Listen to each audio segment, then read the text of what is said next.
Hello, and welcome to TSTV, a show in which I, Sadie, guide my friend Lily through the wild world of Twin Peaks. Today we're talking about Episode 12, aka Season 2, Episode 5, The Orchid's Curse. Lily, how's it going? Pretty good. Before we started recording, we had a bit of a mishap, so I'm slightly recovering in terms of my ego. So I'm telling you this as if you were not also here when it happened 10 minutes ago. But I wanted to have a friend of mine on the podcast because he's a huge fan of the show. I had him watch the wrong episode, and we only realized this as we went to start recording. But he didn't say any spoilers, and, we'll see him in 2 weeks. This is fine. I think this worked out fine. It could have been worse.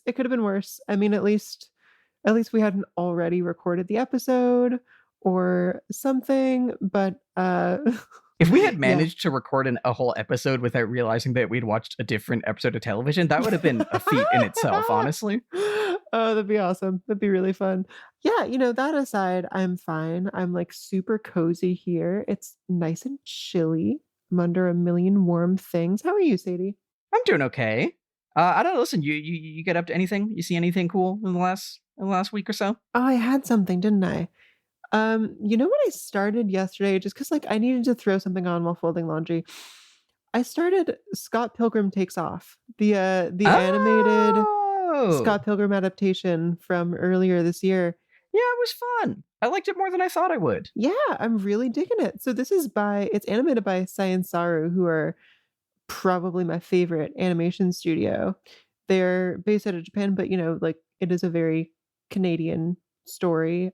If anyone's not familiar with the show, it is a sort of, I guess, spin-off of Scott Pilgrim that starts off from the same place, but then seems to just totally diverge very early on. It's with the entire original cast of the movie, and it's just very cute. It's this was Scott Pilgrim was my shit as a 13-year-old. I had all the books, I was super attached.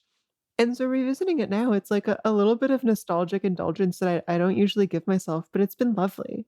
Yeah, it's doing the thing that feels very en vogue right now of we're doing a reboot, but it's actually a sequel, and you guys didn't know, and it's going in a different direction now. Oh, who else is doing that? Oh, I mean, the whole Final Fantasy VII redo games. I know Higurashi was doing that recently. Higurashi being the other visual novel by the guy who did Umineko, the visual novel that's longer than the Bible that I'm still in the process of reading. But it also is most known as the anime adaptation. And then there was a couple years ago, there was an anime of it. I feel like there have been a lot of games that have been doing this also. There's been quite a few Final Fantasies, I feel like, that have been doing this. Jacob Geller has that new video out that is basically all just games that are stealth sequels to themselves or whatever. Yeah, there's been a lot of this in recent times, I feel like. Interesting. Oh, and actually that ties into, because I finished watching Utena with my girlfriend. Yeah. Man, that show's great. One day I think we'll talk about it on this podcast, and for now I'll just say that show's such an all-timer. And I will probably watch the movie with Maya in the next little bit, because that is also a movie that is from back in the day, but was am I a retelling or am I a sequel? Right. Who could say? Okay, what about the Scott Pilgrim? Did you get to the sloppy lesbian kiss? No, Sadie, that's the reason I'm watching. Hell yeah. I saw a clip of that kiss. Of course. And I was like, oh, maybe I should. Can we spoil the thing at the end of the first episode? Okay, spoilers for Scott Pilgrim Takes Off. It is not the plot of the original stuff. Skip ahead a minute if you want to miss this. Okay, we're spoiling the thing at the end of the first episode. It is sort of the premise. It is the thing that makes it itself. It's the thing that made me want to watch it, and it is, I'm about to say it, that Scott dies at the end of the first episode. He's like, oh no, he's going to go fight the guy, but instead he just gets fucking killed, and then we're seeing Ramona do things, which is great. That is what made me go, oh, I'll watch it. I'll watch a woman do things instead of because I think when I first heard about it, I was like, oh great, a Scott Pilgrim remake. Who needs another one of those?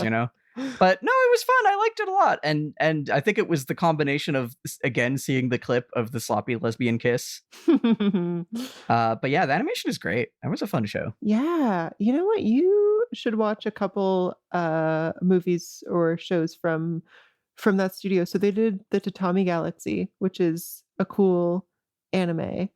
They did one of my favorite movies, which is Night a Short Walk On Girl, which is about like a clandestine sort of traveling night circus, and also just like how awesome it is to drink alcohol and have fun. Okay, go off. I've never heard of any of these, but I'm intrigued. Yeah, very cool.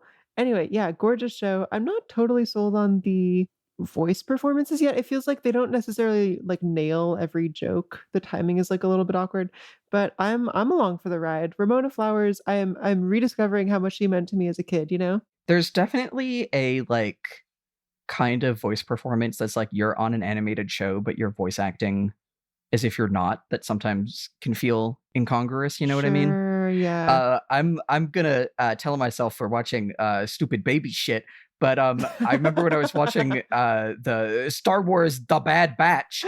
This is like one of the animated Clone Wars shows of Star Wars. Yeah, I know about this because my friend did the music. Oh yeah, true. We talked about that. Hey, good for her. Good for her.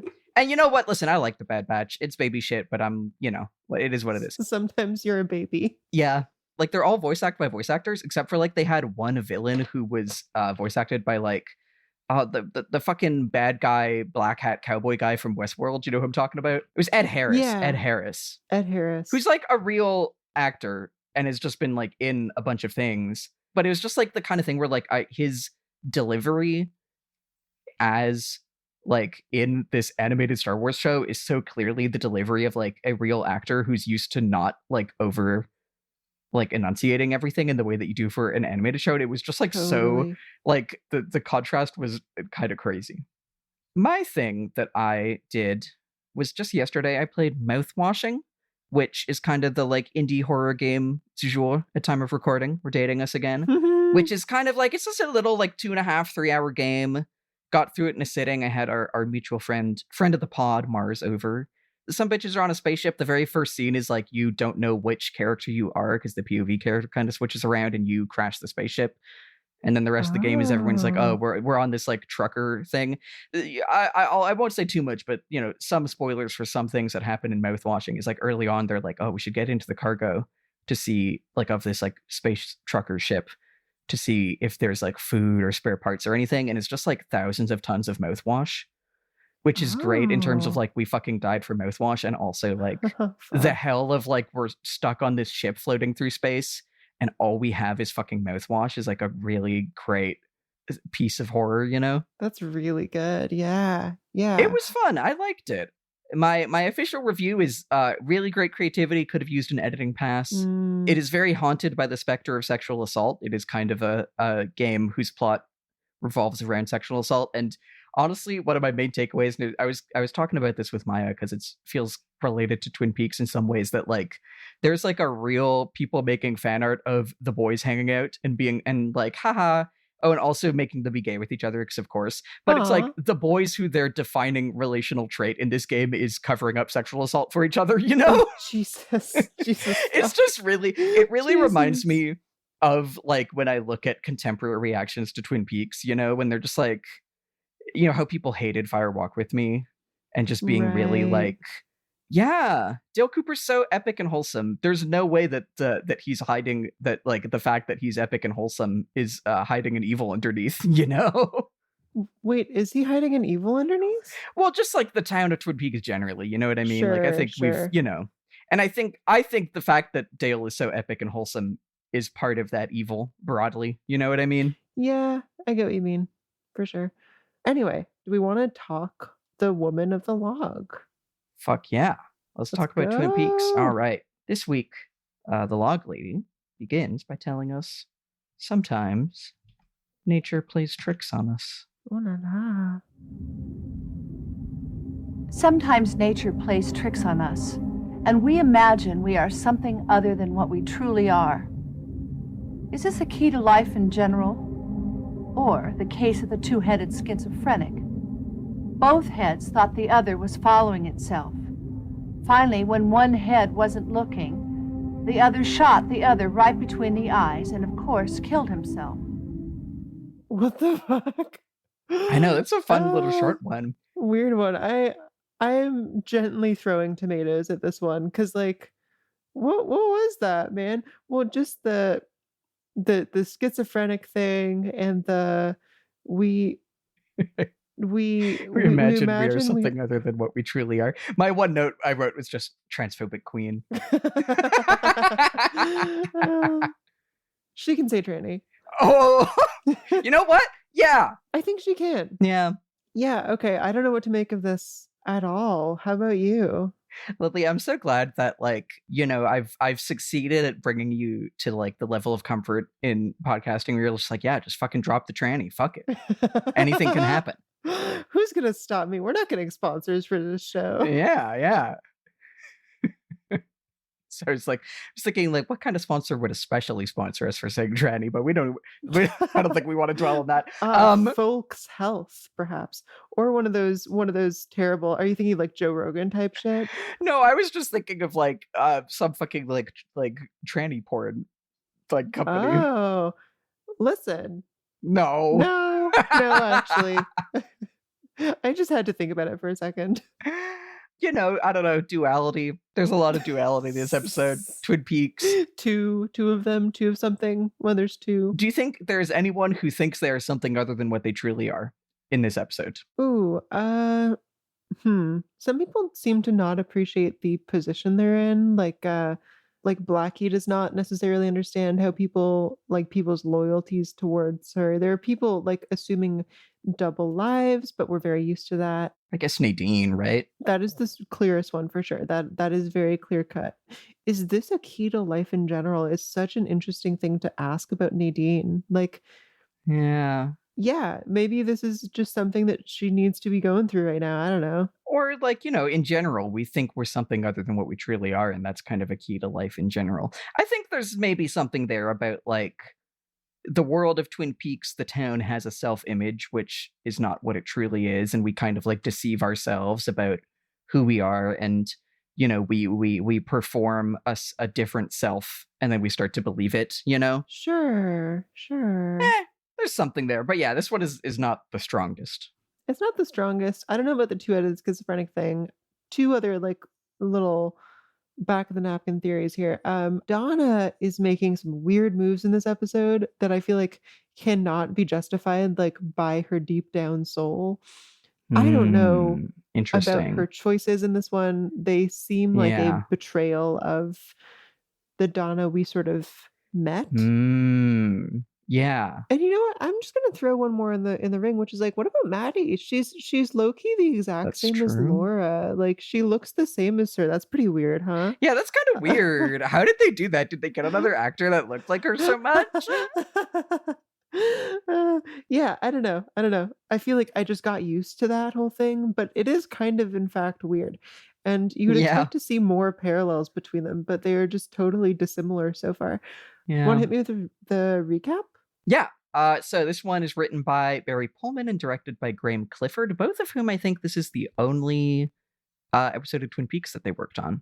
Huh. So some first time and last timers. So Dale learns where Audrey is by changing his perspective and finding her sexy letter under the bed. He gets a few clues from Hawk about lesbians living next to the old Palmer house and Philip Gerard, living at a motel taking medicine. Then him and Harry plan a daring heist into One-Eyed Jacks and rescue Audrey. While that happens, Jean kills Blackie and then captures Hank, or Daryl Lodwick. In a mirror heist, Donna and Maddy try to steal Laura's diary from Howard, which goes horribly. Wait, is his name fucking Howard? No, his Harold. Name's Harold. I just wrote Howard. Anyway, Harold. Meanwhile, Leland is released on his own recognizance. Leo is declared unfit for trial, but fit for contraption. Andy has so many sperms, post-its, and either 1 or 0 children in utero. Ben gets the deal of a lifetime from Mr. Tojamura, and Nadine is back, baby! What'd you think about this episode? I liked it. I liked it a lot. I like the heisty stuff. Like I have such a soft spot for those stories. Yeah, some pretty consequential shit going down. Feels like this deepened my relationship with Donna. I'm feeling conflicted about the Andy stuff in this episode, but all around, that's not the only thing I'm conflicted about, by the way. Yeah, pretty solid one, I think. I quite enjoyed it. I feel like obviously not a really art housey or like swinging for the fences episode, but a very good one in my estimation. Are you feeling conflicted about the episode or just in life? About see that? Am I allowed to say it? Yeah, just about the episode. Yeah, you're allowed Just to say about Mr. anything. Tojamura. Oh, sure. I really like this one. I know, like, last episode, the last couple, we were kind of like, does season 2, is it kind of losing a bit of the sauce? And I feel like this one has the sauce. You know what I Yeah. mean? It's like not touched by David Lynch in writing or direction, at least in credited, but like it does really have enough like little really fun creative touches and like really Mm. that I really liked it. This was good. I think this is a good one. Do we just Yeah. want to jump in into the scenes? Let's jump in, baby. Okay, so we start with a new intro, like establishing shot of, oh my god, and I wrote the lodge, but no, of the Great Northern.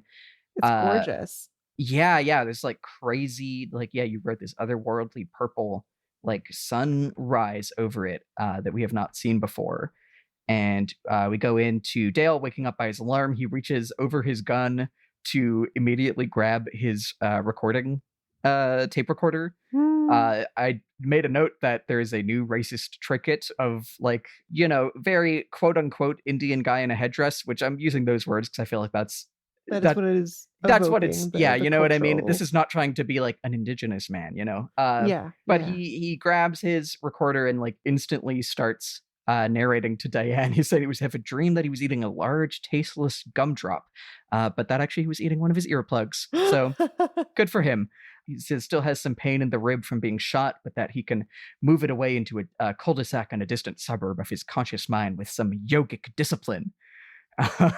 So to do that, he does a headstand, and in doing so sees Audrey's note, which had been pushed under his bed earlier, and he's like, oh my god, the giant was right. I did forget something. I love the line he says here where he's like, oh yes, I'm doing my yoga. Objects are growing clearer. It's coming into focus as the note comes into focus. Wow. Like the camera smiley face was my note. And takes a note from Audrey, which says, I've gone north. Jack might have the answer. Love, Audrey.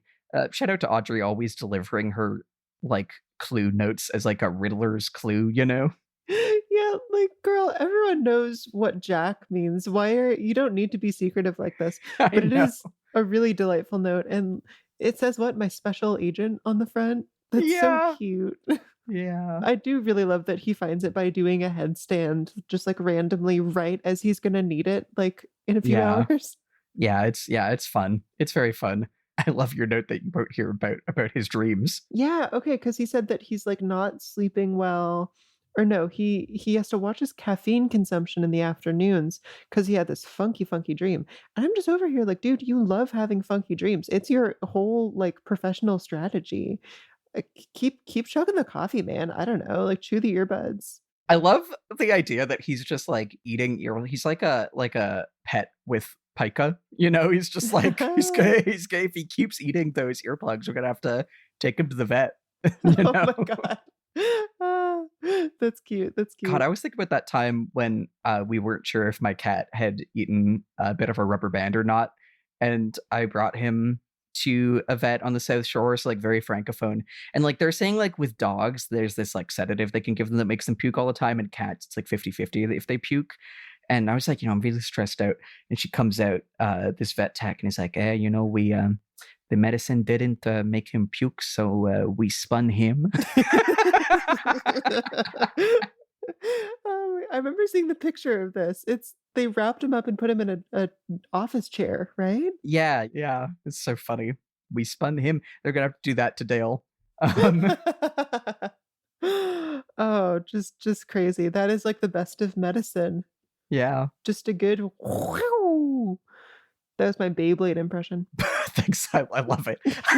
I do love the idea of like, you know, you ate something you didn't want to, and then you're getting like abducted to the vet office where they give you ketamine and spin you, you know, like. Holy shit. What a bad trip. Like, what a nightmare. Anyway, but this is kind of attached to the other little scene where we see the police station. It starts out with Hawk continuing to give his kind of report on was Bob at the old Palmer house. He says, no, 2 retired school teachers live next door to the Palmer's old place. And I just realized, I was like, lesbians. But does the show say that they're women? I just assumed. I think it does say that they're women. Definitely not that they're lesbians, but I agree. I support. I mean, if they're retired. Okay, wait, hold on. Now I want to. I'm examining because I was just like, oh yeah, retired school teachers. Oh, 2 retired female school teachers. Yes. Yeah. Lesbians. You know, this used to just be like 2 women used to just live together for 30 years.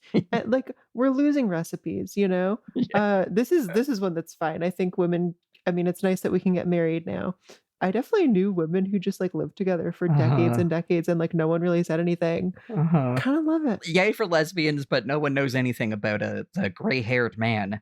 Lucy says that she is leaving, just going to go visit her sister and her husband, who just had a baby. Well, you know, she clarifies, you know, she had the baby, not him. Transphobic queen. But she's, you know, she's like, oh, is the temp going to be able to figure everything out? I have to explain the phones and the coffee and the wet. Yeah, I'm sure you will, girl. But obviously, you know, this is her. She's like, oh, stressed about leaving. Yeah, and Hawk is being really sweet with her. Yeah. She's like, no, it's okay, Lucy. You can go. Yeah, it's great. And right at the end, Harry comes in and is like, I know where Audrey is. So do you have any other notes on this little one here? Oh, yeah. So this thing of no one has seen Bob, like where he used to live. That's interesting. I'm pondering the implications of that. Is it that he was always some kind of like spectral guy who only appeared to certain people? That's kind of my guess as of now. But I'm keeping open. Yeah. Who could say? So we kind of move through that. I feel like those are kind of just they come and go. Do you wanna take our Tim Pinkle scene? Oh yeah, the Pinkle crane. Okay. So we're inside Shelley's house. Shelley and Bobby are preparing to like have Leo come back home. He's still in a coma. They have like a some sort of, I don't know what you would call this guy, a salesman for some sort of like medical technology company here to install a human doohickey crane. Yeah. A doohickey that it's a real doohickey central episode. Yeah, it's not the only one. So like it can lift a comatose Leo out of bed and then can like bring him out onto the porch or something. It's just ridiculous. It does not work very well. He is like a total cheapskate. His name is Tim Pinkle. Yeah, he's kind of doing like a used car salesman routine. Definitely. Yeah, he's like messing with the machine. He whacks it over and over and says, sometimes you got to be tough with these things. You got to hit it hard. A machine is like a woman, we always say at the machine shop. As Shelley like looks on smoking a cigarette. Fuck you. Hope you get tangled in your contraption and die. Yeah. Anyway, yeah, his name is Pinkle. Bobby holds him up against the wall and says, Pinkle, Pinkle, Pinkle. It's and, like, so good. Like really trying to convince him to like give him the good stuff, I guess. It's so funny. This is not like consequential, but it is really, really funny. Shelley and Bobby go outside and Pinkle is stuck in the machine and is just bonking him from side to side in like the upper walls of the room. I was watching this while folding laundry last night and Vic walked in to just watch like this 20 seconds of him so going, funny. Oh, Bobby, Mr. Yeah, it's so good. It's really kind of serving like I think you should leave skit, honestly. His delivery in a lot of this. Apparently, Tim Pinkle is played by David L. Lander, who's best known for playing Squiggy on the sitcom Laverne and Shirley. So he really brought the Squiggy expertise here. Pinkle and Squiggy is like Urkel Berge level. Yes. If you know, you know. If you get it. You know. Anyone else who get it. So I love that there's so many other like Montreal lore things that we've been like, well, but we're like, no, Ergo Berge. If you know, you know. I love I just love like his another line where they're like, "Can we get you a drink?" And he's like, "A diet soda." That would be great. It's just like, yeah, real guy. I also love your note here that Bobby is reading Shooting magazine. Yeah. He's sitting in the contraption reading a magazine that's just shooting, and there's a gun on the cover. So funny. I have a feeling he's not going to be a great boyfriend. Yeah, maybe not. Here, yeah, take us to the next one.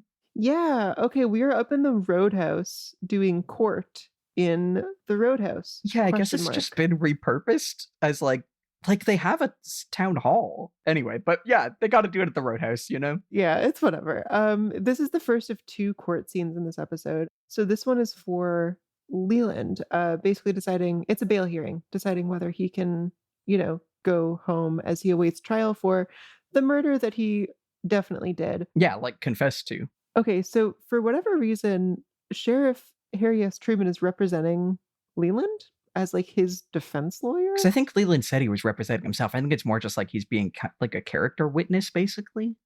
Oh, this makes sense. Okay, yes.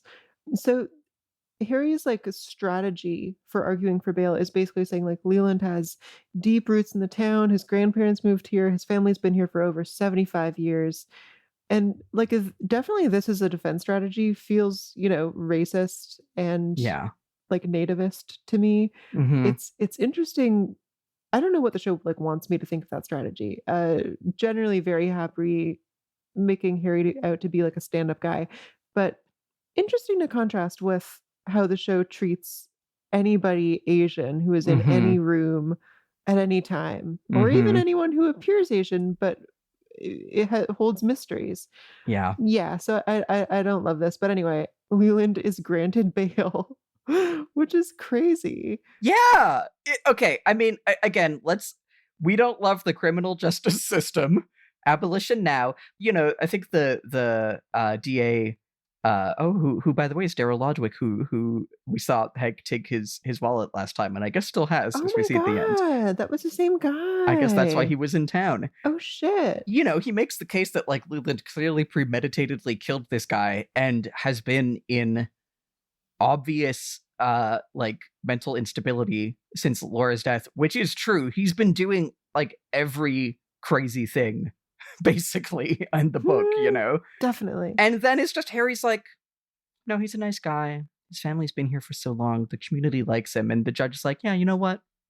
Walk free, King. Like crazy. It is a very, I like, again, when I think about the show as kind of like a boiling frog in water of this kind of vision of small town white masculinity, like this really feels like that for me. Even like last episode when it was like, oh yeah, Leland, kind of deserves a good trial and we will meet him in Valhalla. That is like, sure, we can kind of get behind that. And then they're saying like, okay, we're going to crank it up one more. What if he just is able to go free now on bail, like, on bail, crazy. whatever, Yeah, but yeah, it is a lot. Yeah. Very good old boys.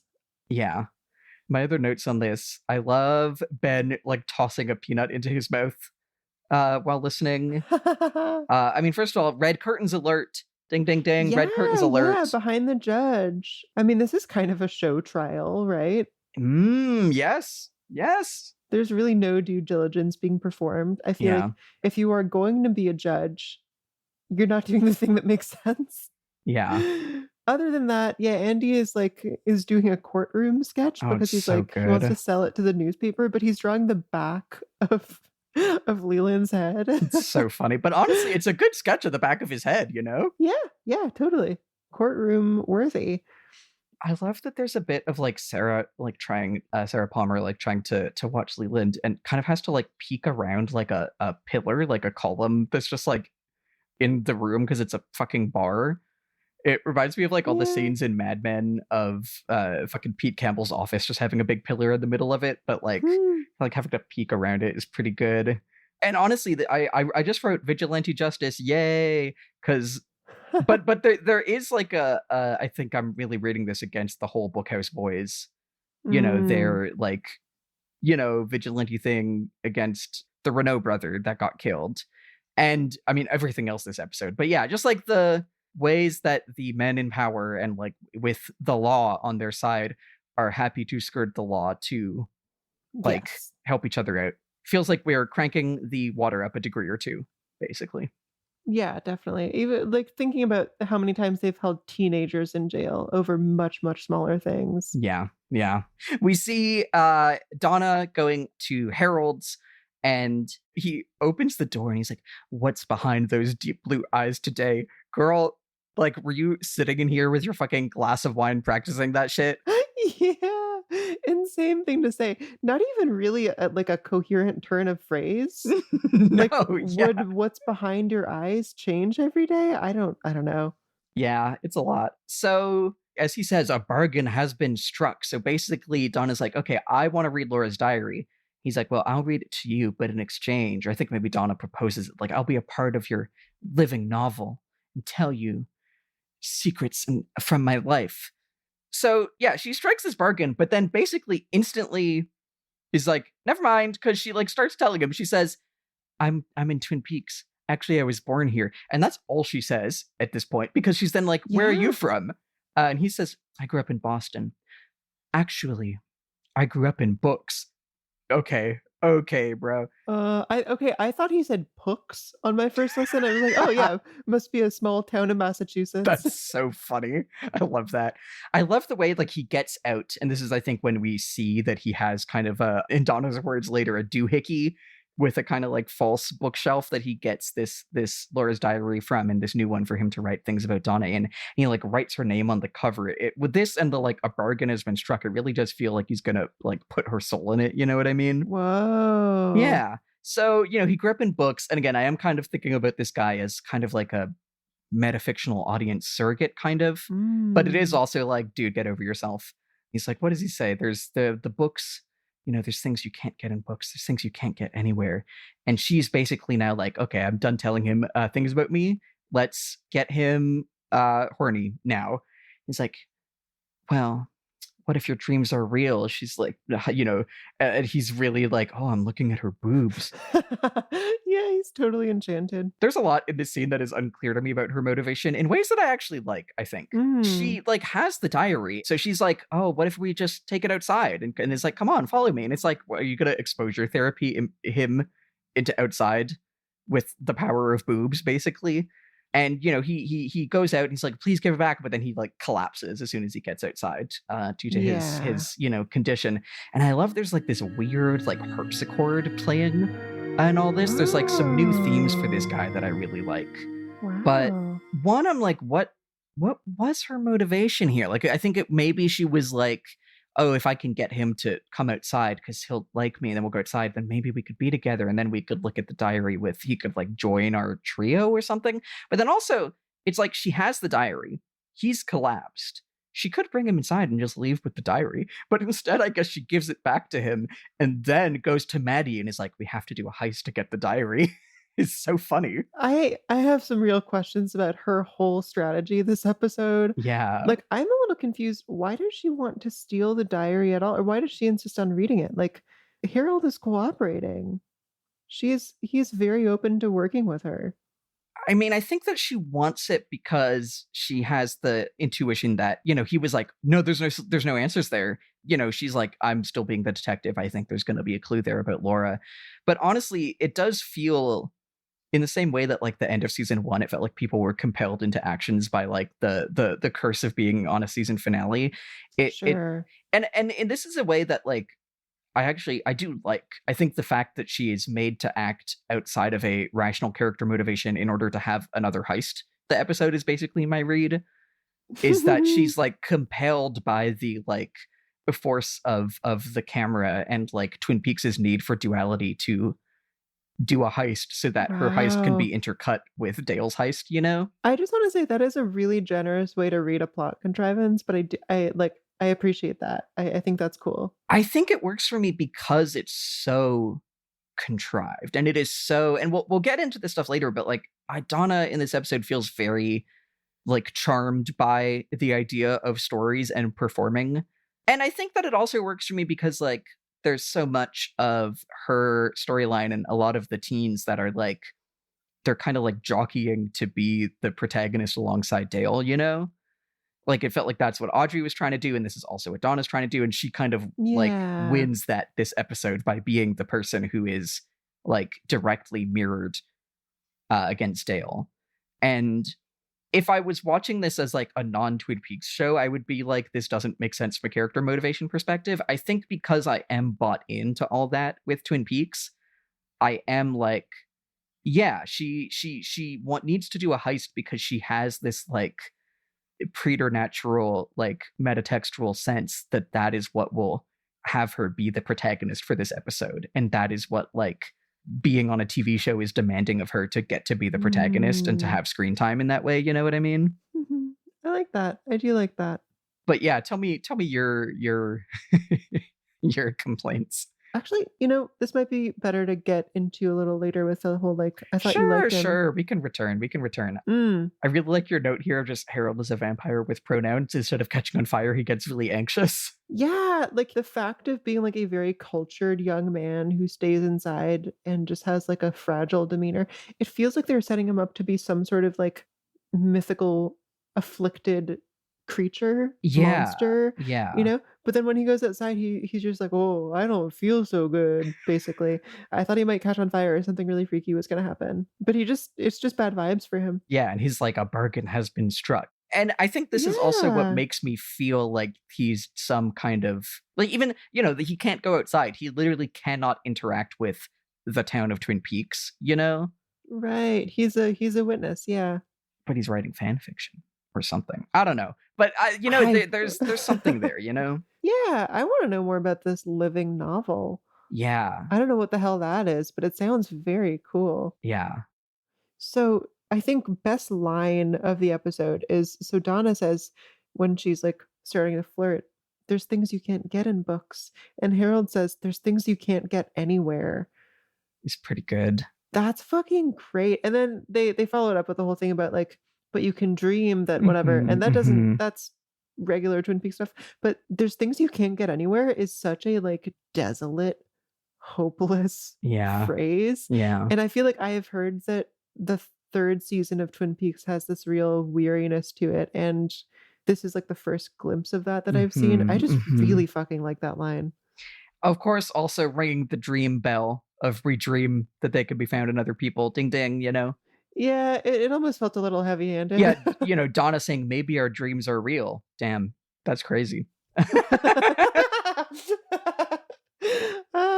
Want to keep it going? Yeah, so we are now back at the Roadhouse courtroom for our second bar court of the episode. So this time this is Leo. Basically, case is made pretty quickly by Leo's defense lawyer, who has a crazy bow tie. Basically what we thought. Leo's brain activity is not normal, which he shows by a little graph comparing his brain activity to Leo's. I love, he's like, this chart here is my brain activity, which is normal. And the Daryl Lodwick is like, objection to the use of normal. It's like, objection, Your Honor, this guy in his weird ass bow tie is not normal. Oh my god, I thought I took this as like ableist alert. I think his thing is just like, oh come on, what? Maybe it is normal to be in a coma when you're in a, or like, yeah, but it is, Yeah, that's funny. But basically, they just decide pretty quickly that we are not trying Leo due to the fact that he is in a coma. It would be a mockery, as he says. The DA kind of makes an argument that it's like, oh, the town needs this for justice and resolution because maybe he did kill Laura, but the judge pretty quickly decides against it. He does kind of pull a Harry and Cooper aside. I love when he's like, Dale Cooper, and Cooper just like raises his hand up high as if he's being like like called attendance. Is so cute. That's great. And he brings them over to the bar and basically is like, hey, do you think he did it? And Coop says no. And he said, okay, fair enough. I will send him home and not try him at this time. And this is another, I am really feeling the boiling water around my frog self here in like, yeah, come on, boys. Well, come on over to the bar. My hot assistant, who I may or may not be sleeping with, is like, he's just like, you want to fix us some drinks? She's like, yes, of course. Like, girl, why the fuck is she tending bars? She's like, I know. It's like, yeah, this is misogyny.com. Definitely. Although I do love the drink that she makes them. It's got this like crazy blue foam. It's a real like Star Wars looking drink. Did you get the name of it? I want to find out if this is real. I feel like a fan must have made this at some point. The Black Yukon Sucker Punch, is that right? That is true. It is a Black Yukon Sucker Punch. Is that a real drink? It seems like it is original to Twin Peaks. It is original. Oh my god, I love that someone has made the Black Yukon Sucker Punch reverse engineered. Using whiskey, coffee, egg white, blue curacao, and Perrier is so funny. And Perrier, did you say?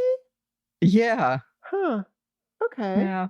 That must be crazy. But we'll get my girl to make us some drinks so I can just like, as the judge, talk to the cops and ask if they think I should try a guy is like crazy. Like the girl, collusion.com, Okay, I broke the rules and I went on the Black Yukon Sucker Punch page on the Twin Peaks wiki. Oh my god. Obviously, this is not very consequential, but they've described the scene in such vivid detail. Like, Yeah. Oh my can I just God. read you this? It's a total waste Yes. of time. Okay. At Yes. the Roadhouse, during the trial of Leo Johnson for the arson at the Packard sawmill, Judge Clinton Sternwood requested his law clerk, Sid, to prepare 3 cocktails for himself, Sheriff Harry S. Truman, and Special Agent Dale Cooper. Behind the bar, Sid produced 3 tall, straight Collins glasses, a coffee pot, a bottle of Jack Daniels whiskey, a bottle of Bull's Blue Curacao liqueur, I'm sorry, 2 bottles of Perrier mineral water, a dish, and a blender. She used the blender before pouring 3 Collins glasses half filled with the black liquid and topped with the light blue foam. So funny. Sternwood and Truman drank their own, but Cooper left his untouched. Hey, you know what? That is what happened in that scene. Thank you, Twin Peaks Wiki. I also love I guess there was a Japanese marathon of Twin Peaks by Wow Wow, which is a channel or something, I guess. A short segment with a waitress named Robin Kramer from the Little Sai restaurant at North Bend used the following recipe. And then they just say, the end result does not have the blue foam, and the liquid is not as dark as the TV one. No, no, So no. funny. Okay, close that wiki. Yeah, it's out. So my other note here, which we both put down, is like, yeah, that he's been here for 12 days. 12 days is crazy. We keep saying this every time we're reminded of it, but it is really crazy. Oh my god, yeah, that makes no sense at all. He basically has a little conversation then with Dale where he's like, I says, I'll advise you to keep your eye on the woods. The woods are wondrous here, but strange. What do we think of this guy saying this? I don't know, like, why him specifically. It just struck me as, general world building. Yeah, and like Twin Peaks does keep saying that to us. I honestly just put it down because I'm like, I don't like this guy. I think maybe the show likes this guy and we're Yeah. maybe supposed to like him. I think he's a piece of shit. Yeah, there are a lot of reasons to not like him. I like the woods thing. Yeah, and I think the show certainly thinks that people that I think are a piece of shit can still be like, wow, they have access to a kind of spiritual wisdom about the woods around Twin Peaks. And that's part of the contradiction of the show. I think it's kind of on purpose and sometimes kind of not, as we've talked about many times. Did you have more in that scene, or shall we move to the next one? I guess the silly ties and everything, and also what the judge is wearing, it just feels like a very like Western saloon evocative, and I don't understand why at all. Like, including Daryl Lodwick, everyone is just dressing that way. Yeah, it's just the saloon bar. Weird. They're having fun. Yeah, they're having fun.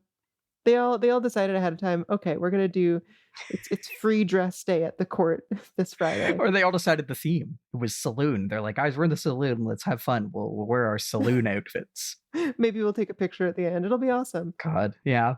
Okay, so Nadine is out of the hospital now. She comes back home with Big Ed. James greets her, and she does not know who that is. She's like, oh, we go to high school together. We don't have any classes together, so I didn't recognize you. And then, Ed and James have a minute of like, oh, geez, she's that's crazy stuff.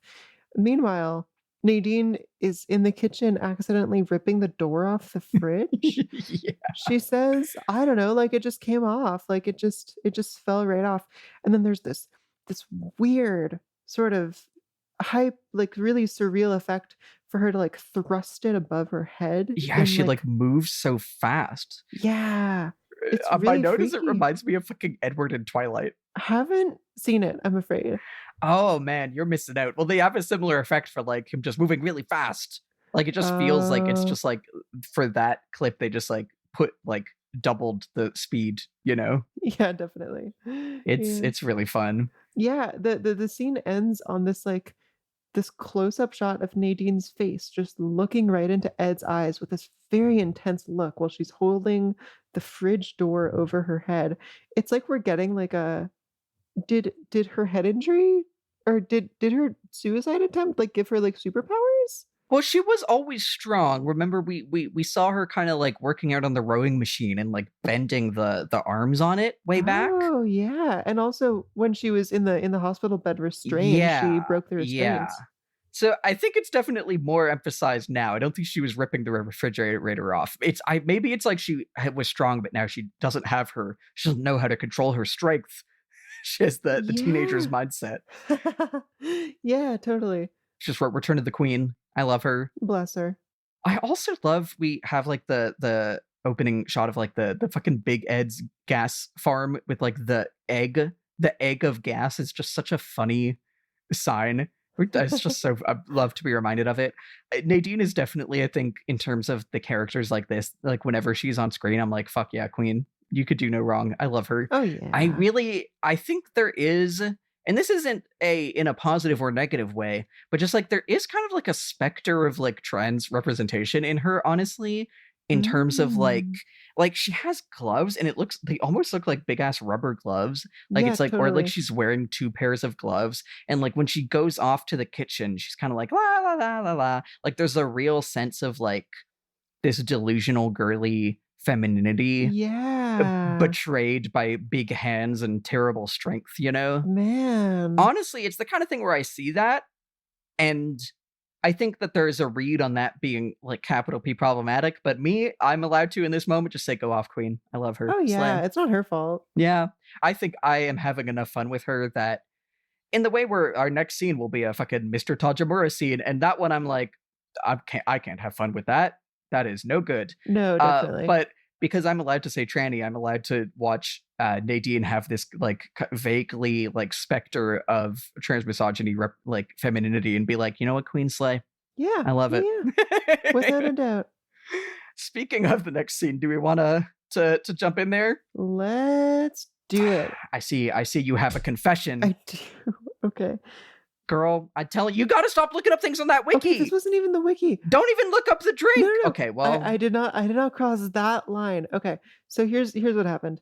This next scene has Mr. Tojamura, and I wanted to know how to spell his name. I googled Mr. Tojamura, and the result that came up was yes, yeah. See, that's what I'm telling you. You can't Google shit. You got to stop Googling shit. You're not allowed to Google shit. I know, but no, nothing. That felt so mild. I wasn't even sure I was spelling the name right. So that raises questions that I'm not even going to speculate on now because I'm sure we will have time to later on when this is like actually out in the open. What actually happens in the scene is that Mr. Tojamura has like made an impromptu visit to Ben Horn. He is here to be like, hello, I am here representing Asian investment banks. And it's so bad. It's so bad. And Ben's like, yeah, okay, I got like important stuff to do. So, and Mr. Tojamura is like, I'm willing to write you a check today. I have the approval from Japanese banks. Tokyo banks. He pulls out a $5 million check. And I don't know. That's basically the scene. I do love him just like tossing the check on the table. Yeah, it's funny. He has a real relationship with this check later on. And when Ben is on his own, he just looks at the check and he goes, $5 million. That's a good day's work. It's so funny. And I just love in a show or a movie when they have a rich guy just like looking at money and nodding, like, yeah, that's the stuff that I like. It is really, yeah. Just like, wow, I love that shit. It is really funny. Oh my God. But Tojamura it is a while when we will have an official Tojamura information reveal. Here's the thing is, listener, right now, if you haven't seen Twin Peaks, don't go Googling, but we know the secret and you don't. And you and I literally just get to have fun with that for a bit. And it's so fun. I love the secret. Except honestly, it's not very fun because I'm like, this show is fucking racist. It's bad. Yeah, there was no non-racist reveal, like no non-racist resolution of this guy's character. Yeah, I mean, honestly, that's like my only thing. My notes on this were, oh, great. And Asian investment bank. Yeah, I'm sure. Yeah, just the Asian ones. And the only fun thing about it was him just kind of tossing various papers onto the desk with disdain. Yeah, tomato, Twin Peaks, stop doing that. I don't think you should. Boo. So, okay, this is where we have Dale going through the Great Northern and going up to get briefed by Ben. So, first of all, I'm obsessed that Dale has made himself a new little, like, musical tutor as he is walking, like, through. He's made a little duck that, or I maybe purchased, but I assume he whittled it because he whittled his previous little whistle. Oh, yeah. Wow. And he's made a little duck that quacks. Like, he's just walking through, like, the halls of the hotel, just fucking quacking, which is so funny. Yeah. And, like, also he's going to his fucking, like, ransom call, like, with Jean Reno. He's like, hey, gotta bring my quacker. It's so funny. Whenever I say that something is funny about any scene involving Mr. Tojamura, I really feel like that drilled post of like, a correction to my previous post, you do not under any circumstances have to hand it to ISIS, this is like how I feel. But that said, I do enjoy Ben's like fuck ass, like, arigato Tojamura-san, and then like extending a handshake and then being like, oh, and bowing is like, my God. It's I'm ready to engage with the Japanese businessman is pretty good just in terms of him being a shithead. So he sits down and they get the call. Ben gets the call from Jean Reno saying where to bring the money. I love, like, he has such a high concept, like, ransom turned murder thing planned. He's like, yes, go down this road, and then there's a failed amusement park. Find the merry-go-round. Leave it at the horse with no head at midnight. Like, he was really like, I'm gonna fucking get Dale Cooper so bad. I'm gonna be in the abandoned amusement park. It's gonna be fucking spooky. There's gonna be shots of like it zooms in on the creepy looking horse on the merry-go-round. Dale Cooper's scene's gonna be awesome. And then Cooper just ruins it. And he's like, motherfucker. It's so funny. It's true. It's like a Lucy level of taking time to explain the thing. Yes, it's so funny. But really basically, he listens to that. Ben gives him the money. And, Cooper says, stay near a phone, full well knowing that he, like, they're both, like, really pulled a fast one on him. Because, Ben afterwards talks to Hank and is like, Cooper won't be coming back. And Cooper's like, I'm just going to fucking steal her, And, yeah. Okay, so he takes the money and leaves in the scene, right? Yeah. And my question, a question I have is what the fuck's gonna happen to the money? Like, that is a very good question. Like, is that just gonna fall by the wayside? Because we don't see it for the rest of the episode. I hope Coop hangs on to it, I guess. Or maybe I hope he gives it to Audrey. It would be very cops to just be like, oh, this is evidence now. Sorry. Yeah, totally. $1 million is mine. This is for my best boys fund. We're going to buy a water slide. Exactly. Like, and I gotta say, there is something about like Coop being all excited to bust like Jax early to get Audrey is like, sure, maybe he has like the detective sense that something is fishy because obviously he's going to get murdered. And I guess technically Jean Reno was like, we can't let the girl live. He is going to kill Audrey. But you can argue that he has the detective sense that is true, and that's why he should rescue her early. But even if that wasn't true, he's like choosing to go on a little adventure and like do a heist instead of get her from a like ransom exchange. You know what I mean? Like is kind of prioritizing his little adventure over, as far as he would know, guaranteed safe return of Audrey. It's the thing where like that's justified because it isn't guaranteed safe return. Maybe his detective sense tells him that, but I am still kind of like, Coop, you are also like have an avenue like Donna to get the thing that you want out of this and are being compelled by the desire to do a heist episode instead of just like going and getting Audrey at the horse with no head at midnight, Right. Man, I had not thought of that.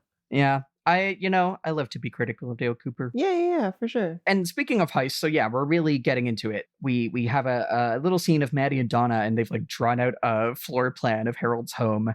And Donna, This wiki summary says Donna explains how to get Laura's diary, but honestly, and this, it comes into effect later, she doesn't do a great job. She's just like, yeah, the diary's on the bottom shelf behind a false thing. I think there's a doohickey on the side to open it. Her whole scheme is terrible. Yeah. Again, just like, why are you acting this way?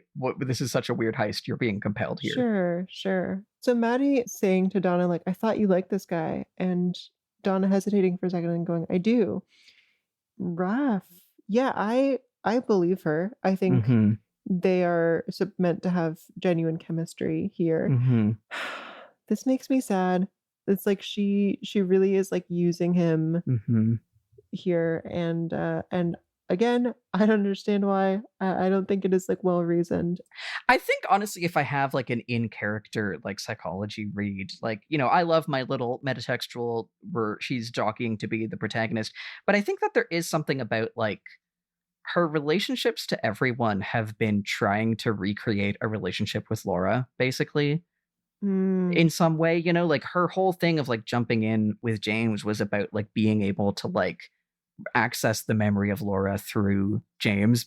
Like, obviously they're like, we need to find out more about Laura. And like, that feels both like metatextual in terms of like trying to be the protagonist, but also just like a grief response of like, I need to learn more things about my friend who died. I need to learn the things about her that I wasn't able to understand while she was alive, like I need to make her be in my life again.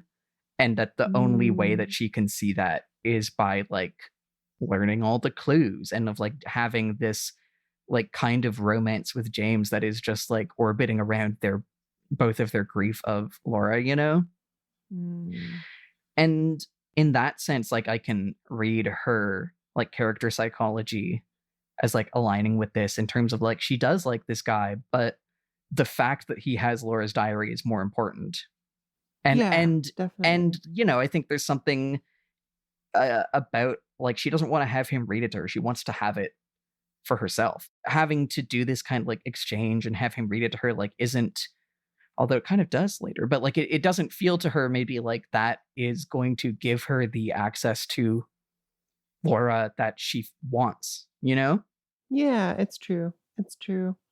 And like I think she is using the people around her because like she is just kind of animated by that grief in that way, This makes sense. Yeah, it is easy to forget that we are 12 days into this mystery. Yeah. And so the grief is still extremely fresh. I mean, like I feel like that can't possibly be right, but I guess we are 12 episodes in, question mark? Yes, this is episode 12, not counting the pilot. So that's the thing. Like I don't even understand how the 12 days thing is possible. But yeah, the grief is still extremely, extremely fresh. Yeah. So it's time for the new hot segment that's got everyone talking. Tales from the Log. It's our new segment. Oh baby. We'll find some standardized way to introduce this at some point, but this is the one where we take a character who was not in this episode of Twin Peaks and try to think about what they must have been up to while all this was going down. Who's a good candidate for this week? I mean, who's not in this episode? Dr. Jacoby is in Hawaii. Garland Briggs isn't on screen. True. Do you happen to remember who we did last week? Last week we did Bobby. We said that he was throwing himself down a staircase to get his own health insurance. Fuck yeah. Oh my god, this is the best segment we could have come up with. We don't really see a lot from Shelley. She's maybe on screen for like a second. Okay, we don't see Dr. Hayward. We don't see Norma. We don't see Pete Martell. And we don't see Josie. Oh my god, Garland Briggs also. How about any of these jump out to you? Damn. Well, Josie could be an interesting one because like she's keeping her cards close to her chest, and this is like a big mystery of the season. Is like what's Josie got going on? I think that could be fun to speculate on, and I tend to think that whatever we come up with will be better than whatever the show reveals. Than what is actually going to happen. Okay, Josie, we saw her with her cousin. She's like, oh, her job is almost done. They're going to go back to Hong Kong. Right. Okay. So do you think they've done that yet? I mean, I think if there's one thing we learned about the show is that things kind of move slowly. But okay, how about this? What if Josie's like, oh, I'm going to have to leave, but I love Harry. because she's clearly conflicted. I think she's scrapbooking and she's making a "I love you, Harry. Come with me to Hong Kong" package, a card. Oh my god, that's so sweet. What goes in there? What's in the care package? Like, if the show did this for real, it would be full of like hilarious malapropisms, like misunderstandings of like common American things that you can gift. So, like, what are Harry's favorite things? What's Harry's like comfort thing? I think Harry's into leather. Yeah, yeah. She's got some like brown leather boots. Yeah, so shoe polish is in there. He's kind of just normal guy, I think he's a reader. I think he would read like, I don't know why Walt Whitman is what comes to mind. See, in my mind, I think he's tearing through the like airplane, like airport paperbacks. You know what I mean? Yeah. So here's maybe what happened. She took off. She was like on the way to Hong Kong. She had a ticket at the airport. Damn. But then in the Seattle airport, she saw the little like shelf, the little rotating rack of books, and she was like, "Oh, my Harry." So she just like bought like 12 of them and ran back from the airport. She was like, "There's still time. I have your Grisham's, Harry." Love a little Grisham stray. That's great. Yeah.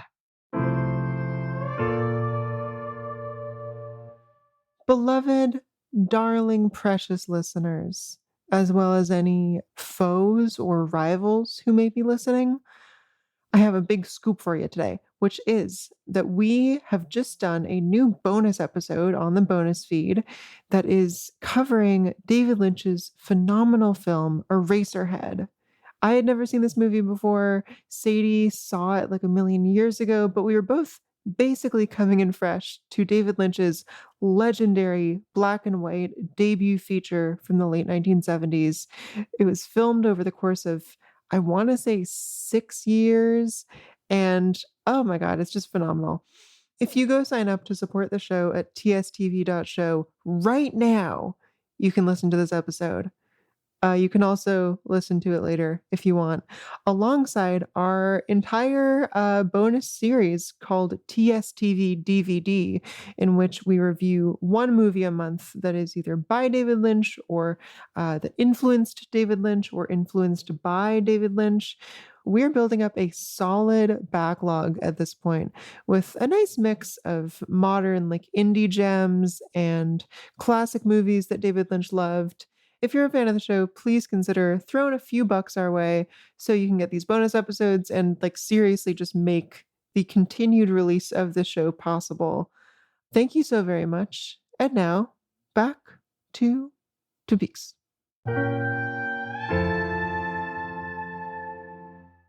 So after that scene, take us to Jean Renault. So we return to One-Eyed Jacks. This is a scene with Jean Renault and Black Rose, who I'm still reluctant to call Blackie, though I don't think I'll need to for much longer. Jean has wired a, if you'll believe it, third doohickey. Oh my God, it's true. Which is like a little retractable knife that it can fit inside like a suit jacket sort of sleeve. And the idea is that he will take the briefcase from Dale Cooper and then whoosh, and he will be no more.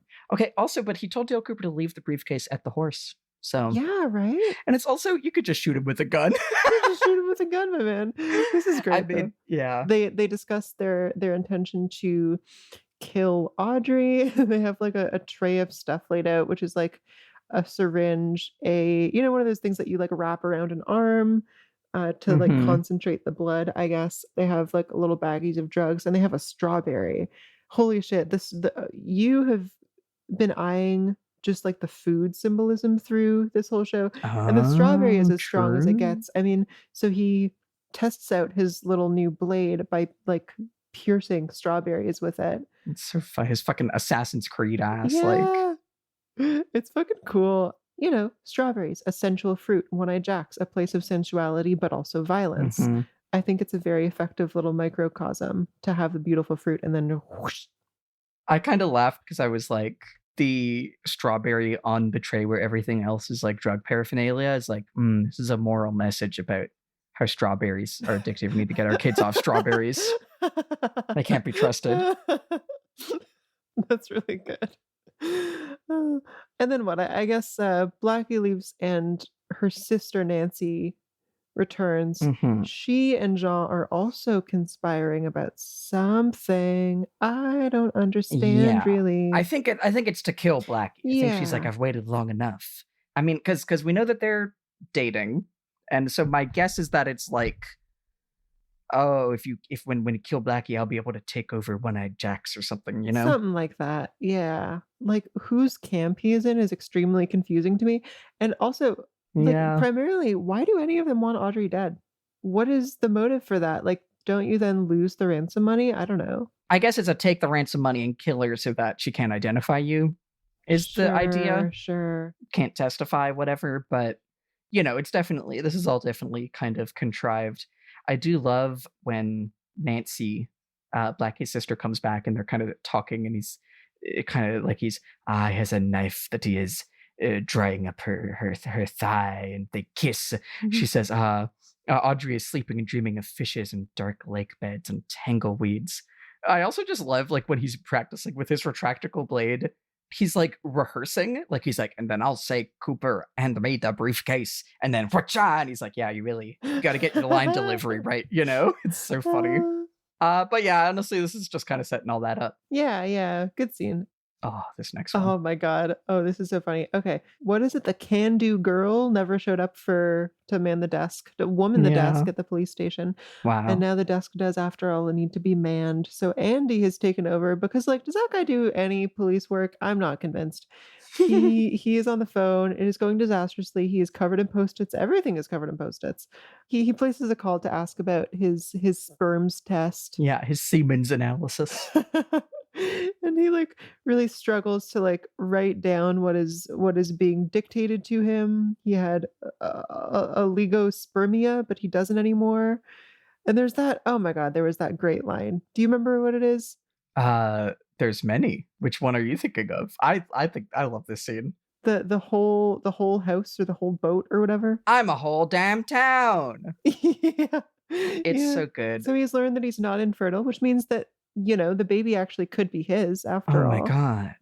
Amazing. He's thrilled. Is this scene the one that ends with him calling what turns out to be the abortion clinic? Yeah. Yeah, it's because those were the names of Lucy's like sister and husband that she said she was going to go stay with.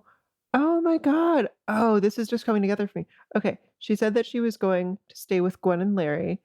And that's why she needs to take leave from work. I do love your vision of the scene of just like, why would you call this random number for Gwen? She just like calls a random phone number and then finds an abortion clinic and is like reminded of the idea of abortion and is like, fuck. Oh, it's so funny. Okay, so she is off going, like intending to get an abortion. Is presumably, I mean, I already assumed that she was, obviously because the number's on her desk, but the plot is coming together a little bit more for me now. That's so funny. I will say Andy, obviously always super lovable, very charming, just like a total goof.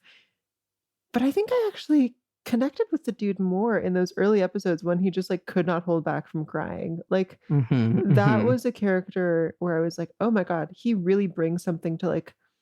He brings like a gravity to all this. He is the only one who like he can't keep it together. You think he's been Flanderized a little bit? Like maybe a little bit. And yeah, it's like the show decided a few episodes ago that his defining trait is that he's dumb. And I don't know that I love that. I know the show can use some comic relief at this point, so like it makes sense structurally, but yeah, I kind of want more from him.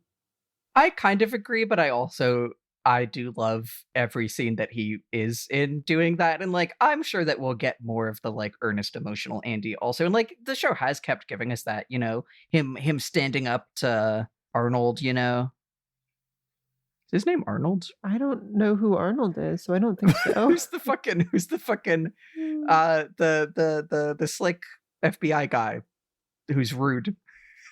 You know who I'm talking. The guy who Harry punches. What's his name? Albert Rosenfield. Albert. Rosenfeld. Yeah, fucking Arnold Roosevelt, like we do keep seeing that kind of like the heart in him. But I also do just love every dumb Andy scene just because I'm having so much fun with it. I love him being like, fuck, I'm running out of places to put Post-its. I have to stick them on myself. This was something that website that I was looking into of just like fun facts about this episode, which I think I said this before we recorded, but one of their fun facts was just Lucy is wearing a sweater with a diamond pattern. Girl, you got to try more. But one of them is that one of the Post-it notes just says, "Call Tony the Tiger." Like I love that actor is so good. I love like I need a Siemens analysis. Him like spelling out oligos and then like getting embarrassed and being like Permia and like writing it as like 4 words. I love him repeating after the nurse on the phone in a way that a character on a TV show would when you can't hear the person on the other line of the phone, where he's like, they said I'm a whole damn town, but like we do hear her. You know what I mean? I love her being like, yes, that's very good. You understood. Like he's like praising him like a dog is so funny. Yeah, totally. And I love her being like, he's like, yeah, you understand after the, they're not just 3 men on a fishing trip, they're a whole damn town. He's like, yeah, I know what that means. It means they're not really real people. Yeah. Holy shit. That's a really smart line. That's really good. I do love every bit of it at the end, just like delightedly, just I'm a whole damn town, which is also so funny in terms of like the whole like, Laura Palmer is the like manifestation of the town in a lot of ways, Andy is the one. Oh, yeah. I think it'd be really funny if they're setting up Andy as the new protagonist. Like, this is how they're telling us. Yeah, Andy is the one. It's like the log lady says. But yeah, so from there, we now have our other heist set up, in which Harry and Dale are kind of going through floor plan of One Night Jack's, because we get basically these 2 heists, and like it keeps kind of cutting between them. And we were like, do we want to go through these like one and then the other? But I think I like splitting it up the way it does in the episode, because it really gives the vibe of like we're seeing people do one thing in one heist and then another person doing the same thing in the other heist, which is very fun. Really cool. Yeah. Yeah, that has got to be like the defining decision of this episode. Yeah. While we're doing the heist, we get another little check-in from Hawk on the side plots, namely that the one-armed man has been staying at a hotel, but no one's seen him in 2 days. But he keeps finding the same medicine, same drug that we saw him trying to take last time. He says it's got this weird, deep smell. And then, so that's just a little check-in on that side plot. And then it's heist time. Oh, a couple notes, honestly, on here. Like in previous bits, they've been like, oh, we're going to go across the border. I need one of the Bookhouse boys, And now they're just like planning this heist in the police station. Again, in terms of the like, yay, vigilante justice and like that being excused and like this kind of like extra legal thing. They're just like, yeah, we can organize this raid into Canada, It's true. I did not once consider that this was not their jurisdiction. Yeah, I am the frog and I'm still in the water. Okay, and speaking of, when they leave the office, do you notice they have like an NRA poster? It says NRA, we do our part. NRA, like the National Rifle Association. Oh my God. And look at is that like the real NRA logo? Because it's extremely fascist. Oh my God, that looks nuts. Okay, I guess it is like the NRA logo, whatever, is like an eagle carrying some rifles. But as portrayed here, the eagle looks especially like Nazi Germany eagle. Yeah, for sure. Completely. Like has the same kind of pose for sure. Oh, wow. Okay. I guess this just was the NRA logo at one point, because I'm finding it now. It is like the we do our part. And it's like currently it's like kind of holding some guns. I actually think those look to me like lightning bolts or scratches. It's lightning bolts, but it also is serving the like literally like the fascies, like the fascist like bundle of sticks thing, and also kind of serving SS, honestly. Like this is a really I guess this is just like what the NRA old logo was, but it's extraordinarily fascist. And I think let's just say it one time, fuck America. Yeah, fuck America. And fuck Canada too. And fuck Canada too. Yeah, that's right. Fuck the CRA. Yeah, fuck 4th of July. Yeah, I was just really struck by their like, yeah, it's time to do our little vigilante justice. Anyway, here's our like extraordinarily fascist looking NRA poster. Wow, you gotta Google it, folks. And then, oh yeah, and then at the end here, then we have the other thing of Andy. I guess we were focusing on all the bits, but do we want to talk about the like abortion politics or whatever? Oh, definitely the fact that Andy just called this number and they picked up and said abortion clinic. Like that's not happening. That's not Yeah, that's a good point. No earthly way. Like they were definitely wise to that. Beyond that, I mean, I am waiting to see how this plays out. I would not be surprised if it's not terribly sensitive. At this point, is it weighing in on like the abortion being tragic, or is it just the result of a miscommunication? Like I don't know. What do you think? What do you, or just of the abortion stuff in general? I mean, it is definitely like, man, what if you were a man and a woman wanted to get an abortion, but you found out it was your baby? That would be so fucked up. Sure. You know? And this is like, again, in the kind of way where like it keeps, this is like, you know, trading back and forth on all of the soap opera. Like, what if you were, she was pregnant, but then you were infertile, but then you were fertile, but then she was going to abort it right when it could have been your baby. It's like, yeah, this feels less malicious than like the Mr. Tojamura stuff and all that. But it is definitely, again, in trading in these soap opera tropes is also trading in the kind of like conservative beliefs that underlay them. This you makes know? sense. Yeah, I'm with you on that. And probably could generally be said of like the One-Eyed Jack stuff to an extent. It's like they're trying to tell a story in a certain format, and that format has ideas baked in. Yeah. Okay, do we want to go to the diner? Yeah. Yeah, this is a pretty quick one, but there's some pretty cool decisions in it. So this is James is sitting at the counter picking at what looks like a baguette sandwich with a fork. Weird. Anyway, that's the scene. Oh man, we did talk about what Jerry Horn was doing. And what Jerry Horn was doing was sitting and judging James's shitty baguette sandwich. He would never eat a baguette sandwich that shitty. Oh my god. Oh, that's funny. Okay, so Maddy walks in and orders a large cup of coffee to go and is not being super...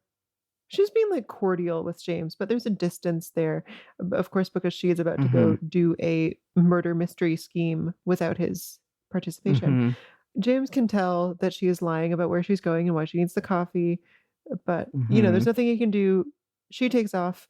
There's some laughter off screen, which I think is great. There's like the woman chuckling and stuff like, this guy can't get his girl to tell him nothing. And you like, we don't find out who that is. We don't cut to them. It's just like a disembodied voice. I think that is so cool. Yeah. And then James like takes off out of the diner presumably to follow her, but then like he's not in the rest of the episode. So I feel like maybe he's just like, oh, this fucking sucks. I need to go home. Yeah, he's gonna go sulk at that women again. Yeah, you have a couple notes here, right? Yeah, honestly, my biggest notes of the scene are like before anyone says anything, which is we get a new kind of like stoplight shot.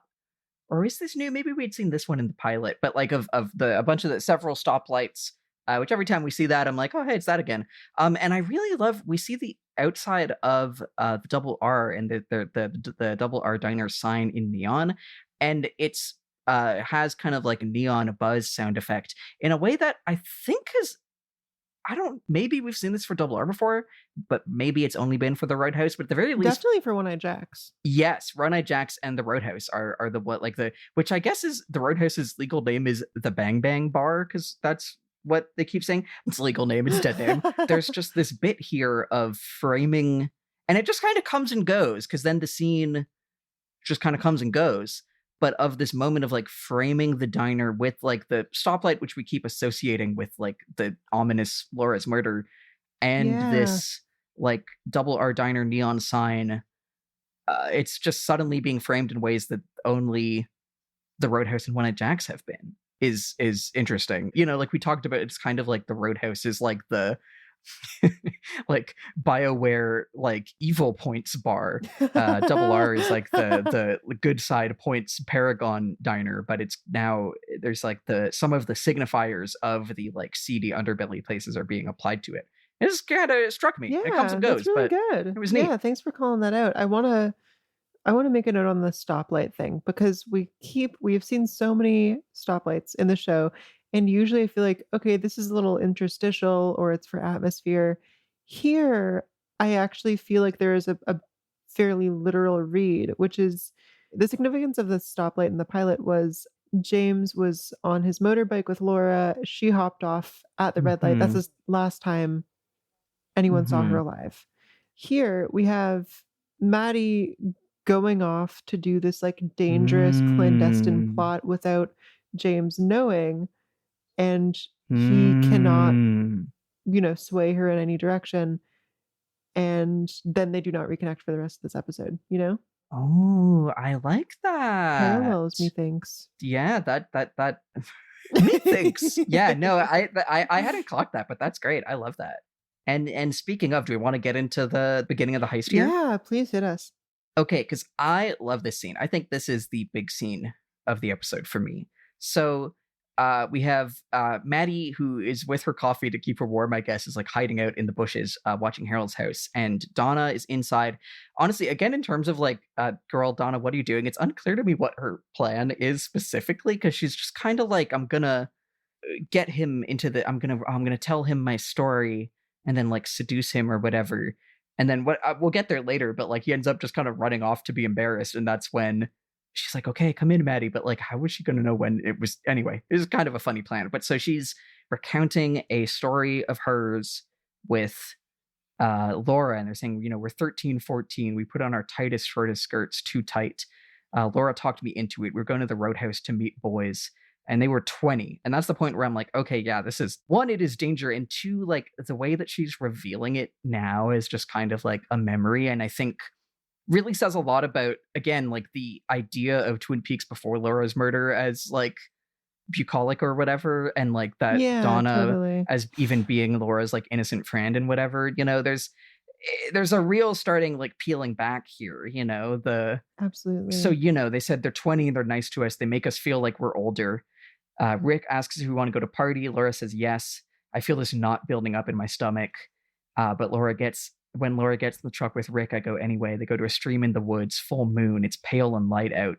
And Laura starts to dance around the boys. This also makes me think of Donna's sister's poem from that one episode, of Laura in the woods, Wow, yeah. Yeah, and Donna like mimics the dance. It's just sort of arms out in circles. Strange, honestly. I love this line of Rick starts to clap, but Tim doesn't do anything. He just watches. Somehow that makes me angry. So I say, let's go skinny dipping. So we take off our clothes. I know the boys are watching. Laura starts to kiss Josh and Rick. I don't know what to do. I swim away. I feel like I want to run, but I don't. Tim swims out to me. He kisses my hand and then me. I can still feel that kiss. His lips are warm and sweet. He's talking to me, but I can't hear him. I never saw him again. It was the first time I ever fell in love. I love this scene. It's like, I guess first thing, because it's the last thing I said, of like her recounting this as love, right? And like, she doesn't say this is scary or this was violent. She says, this is the first time I fell in love, even though she keeps saying like, I want to run. I have this knot in my stomach. I was scared. But at the end, she's like, yeah, it's the first time I fell in love.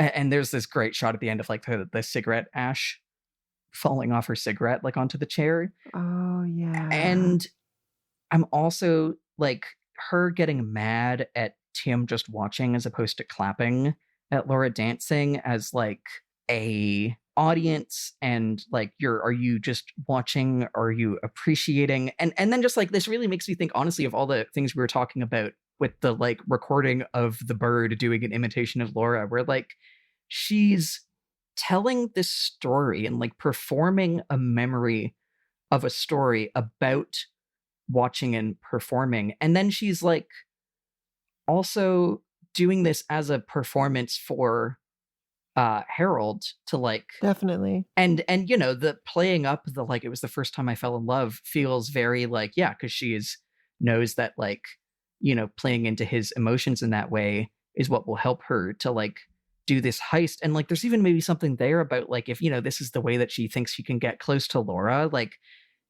she's literally acting out what Laura was doing, and that she can get close to Laura by doing this performance of love. And we've like there's been so much about Laura as like a force of love, like again thinking about the poem about Laura in the woods as like light and love, and that it is this performance of love that's like undercut by this threat of violence. I really like it. Damn, dude. Yeah. You put it very well. Yeah. I had no idea how to feel about this scene. I mean, I thought it was excellent, but like I wasn't sure what emotions I was feeling, you know? Yeah. I just totally seized up and felt very tense. Just like at the mention of like, oh yeah, I was 13 and hanging out with 20-year-old boys. Yeah. Like, oh Yeah. my God. Yeah, I think I'm still working through my feelings on this, but you put it better than I could. You know, when I was talking about the Jacoby therapy scene with Bobby, and even I kind of gestured at this earlier with the judge having, despite being kind of a shithead, being like, oh, he knows the truth about the woods or whatever. Twin Peaks feels very interested in the idea of like something that is like phony and put on, like kind of dissolving into this like sublime real truth, and like those things being really interwoven. Like, again, thinking about the therapy session with Bobby, which really sticks with me as like this really one of the most, I think, honestly, kind of telling accounts of Laura that we've gotten in this real moment into Bobby as a character. And it comes through Jacoby, who is like a total fucking phony, and like Totally. both as a psychologist or a therapist and just as a, person who ostensibly cares about Laura. But, we've been over that a million times. And like, similarly here, I feel like there's something about I'm pretending to feel this love and to recount the story to get this guy's attention so that I can steal from him, and to do it emphasizing the idea that this was a positive thing because that'll help like get him off guard. But in doing that, there's like a real emotion and like getting to the like real, whether it's like the horror of the experience or the love for or from Laura. Like you like, you know what I mean? That like the performed and the put on and the intentionally like lying and the like true and the real and the sublime or whatever, just like dissolving together, Damn, dude. Yeah, it really gets me. Again, just to say, like, I mean, honestly, my other thing was like, if the boys were 20, like they were all underage, and I guess just getting fucking being at, well, I guess the Roadhouse is weird because I guess they were just letting teenagers in, but maybe not serving them alcohol. Who the fuck knows what's going on with that place? But either way, it's like there is something that really strikes me that this is like the first, we've heard about Laura being wild and all this stuff, and this is like the most kind of like down to earth, despite all the fakeness of it, like account of Donna's involvement in that, end of just like, yeah, we were 13 and some 20-year-old boys picked us up and tried to fuck us in the woods, as far as like recounting the experience that those two had of being in Twin Peaks, and like it really is affecting in that way. And like her struggling to put into words how scared she was, like Tim just watching made me angry, so I said let's go skinny dipping is such a like, you're feeling this anger of how this guy is like watching Laura and like how he's being an audience to that, and you can only redirect that towards like, yeah, let's go skinny dipping. Yeah, well, it's like the thing that you were saying about Laura recently of like she developed this fixation with violence as a way to like rationalize it or make herself okay with what was happening. So that was like a way for her to have agency in this moment where she nonetheless like sort of did not really have agency. It's also like, I said I finished Utena recently with Maya, and I was really struck at how much of that show in the back half especially is like, and I know I keep referencing Utena because I think about it in relation to Twin Peaks a lot, and listeners who haven't watched Utena, don't worry about it, but for those who have, but I think like there's a lot in the back half of that show in which characters have like a genuine desire to leave a cycles that they're stuck in and the like abusive situations that the show is putting them in, and the forces of the show and the kind of predatory people in that show kind of redirect that desire of escape into what feels like they're moving towards escape, but is actually just playing into the hands of abusers and stuff, Shit. And I feel like that's kind of going on here too, where like this, she's thinking like I don't like the way these guys are looking at Laura, her desire to change that the only avenue that she can see is let's go skinny dipping and just like playing into their hands more, you know, like her Completely. and it's like so just kind of just comes and goes in the rest of the episode, but like it really paints a picture of her and Laura having no like safe avenue to deal with this stuff, you know? I agree. This really breaks my heart. This hits close to home. Yeah, no kidding. Yeah, this one really, this is definitely the big scene of the episode for me. Okay, the time has come, my friends. This is the beginning of the secondary and definitely a higher octane heist of the episode. So Cooper and Harry have arrived at One-Eye Jack's. This is great. They take out the guard outside in like the funniest possible way. What the fuck is so they like I think it's like punch him in the gut, stick like a ball in his mouth, and then put tape over the ball, and then just like put him in a shed that's there. It's so funny. It's a real fucking Star Trek ass fight. The way he's like, my 2-step punch will get him. It's super cartoony. I really like it. I also love them like creeping up through the trees is framed exactly as Maddy watching from the trees. Yeah, we were talking about woods. There's an owl in the scene. Yeah, it's owl time. I'm on owl watch. Yeah, there's an owl staring right at our boy Dale, and he has a moment of recognition, like, oh my god, that might not be what it seems. Anyway, they make it in. There is hilariously like French Canadian folk music playing. Oh, it's so funny because I think this was playing last time they were here. I love that they still have the like zigga zigga zig going. It's so funny. Yeah. Let's see. So, sorry, I'm just trying to remember a little bit like how these are split up. You know, I don't want to get ahead of myself. Yeah. I mean, I think it's at this point it's kind of just they're like they like get in and they're kind of exploring around and they see Blackie and Jean through like the kind of windowed door into their room there for a bit. So it is established that they are scheming and they are intending on imminently killing Audrey. Thank you for the screenshot here.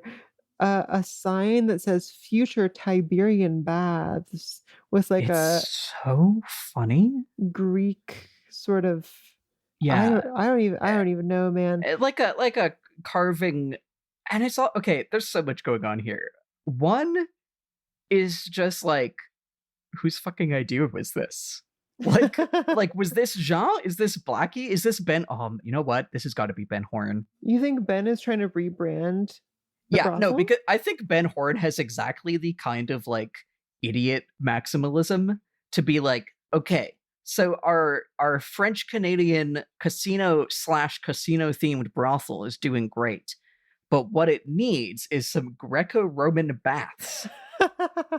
Like ridiculous. I think I just can see it so clearly for him, you know? Completely. That like this will be now a casino themed brothel and bathhouse with a bunch of Greek and Roman statues around, you know? Sadie, I have a confession to make about the future Tiberian baths. Until minutes ago, interpreted it as like, what if Tiberian baths were of the future? So it was going to be like a futuristic, like it's already there, but it's like a future Tiberian bath theme. Oh my god! You know, with like blasters and shit. Oh my god! Okay. Wait. So. I wasn't worried about it. I didn't question it. Yeah, but okay, because the shot that we see is just kind of like, and this is the whole thing. The other thing I'm like, oh, this is the red room from the dream. You know, there's all these red curtains and there are these statues. I think one of them is maybe literally the statue that we see in the dream of the red room. Oh, one of them is Aphrodite in that one painting. Yeah, you know, and like we see them like walking. We see a customer of the brothel and two girls kind of walk through laughing in a way that really feels evocative of like a strange guy just comes through in the red room dream, you know? But like, yeah, this is definitely, I think, you know, here to make us go, oh, it's like the red room, you know? It is really like that. But so that said, we don't see a bath. We just see this like weird empty hallway with these statues. So Lily, if you thought, and the sign says future Tiberian baths, I said they will be here in the future, pardon our mess, we're in construction or whatever. Did you think that like there was a bath, like the Roman bath in this sense being like the big, like, swimming, like hot tub, swimming pool type collective, like, steam house bath. Did you think that there was a bathhouse like just off screen? Or did you think that and also featuring like lasers and blasters? Or did you think that this is a Tiberian bath, but it like how in Star Trek they have like sonic showers or whatever? It's like the future bath won't even need water. Oh my god. What? That's so funny. No, I thought it was off screen. I really wasn't worried about it. And to make things worse, because I figured, oh, the construction is done. Pardon our mess, the disclaimer. I was like, oh yeah, I guess Tiberian baths must have been famously messy. I don't know, just tell you, man. I'm obsessed with this. Welcome to One Eye Jacks. We have our famous messy Tiberian bath.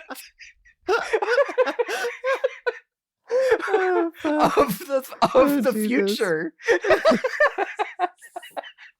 Like, I'm sure if I had paused to think about it, I would have realized, but I just didn't. Oh, I really like that. Oh my god. Fucking lasers going. Okay, well, so yeah, they turn from that, and that's when they see Blackie and Jean.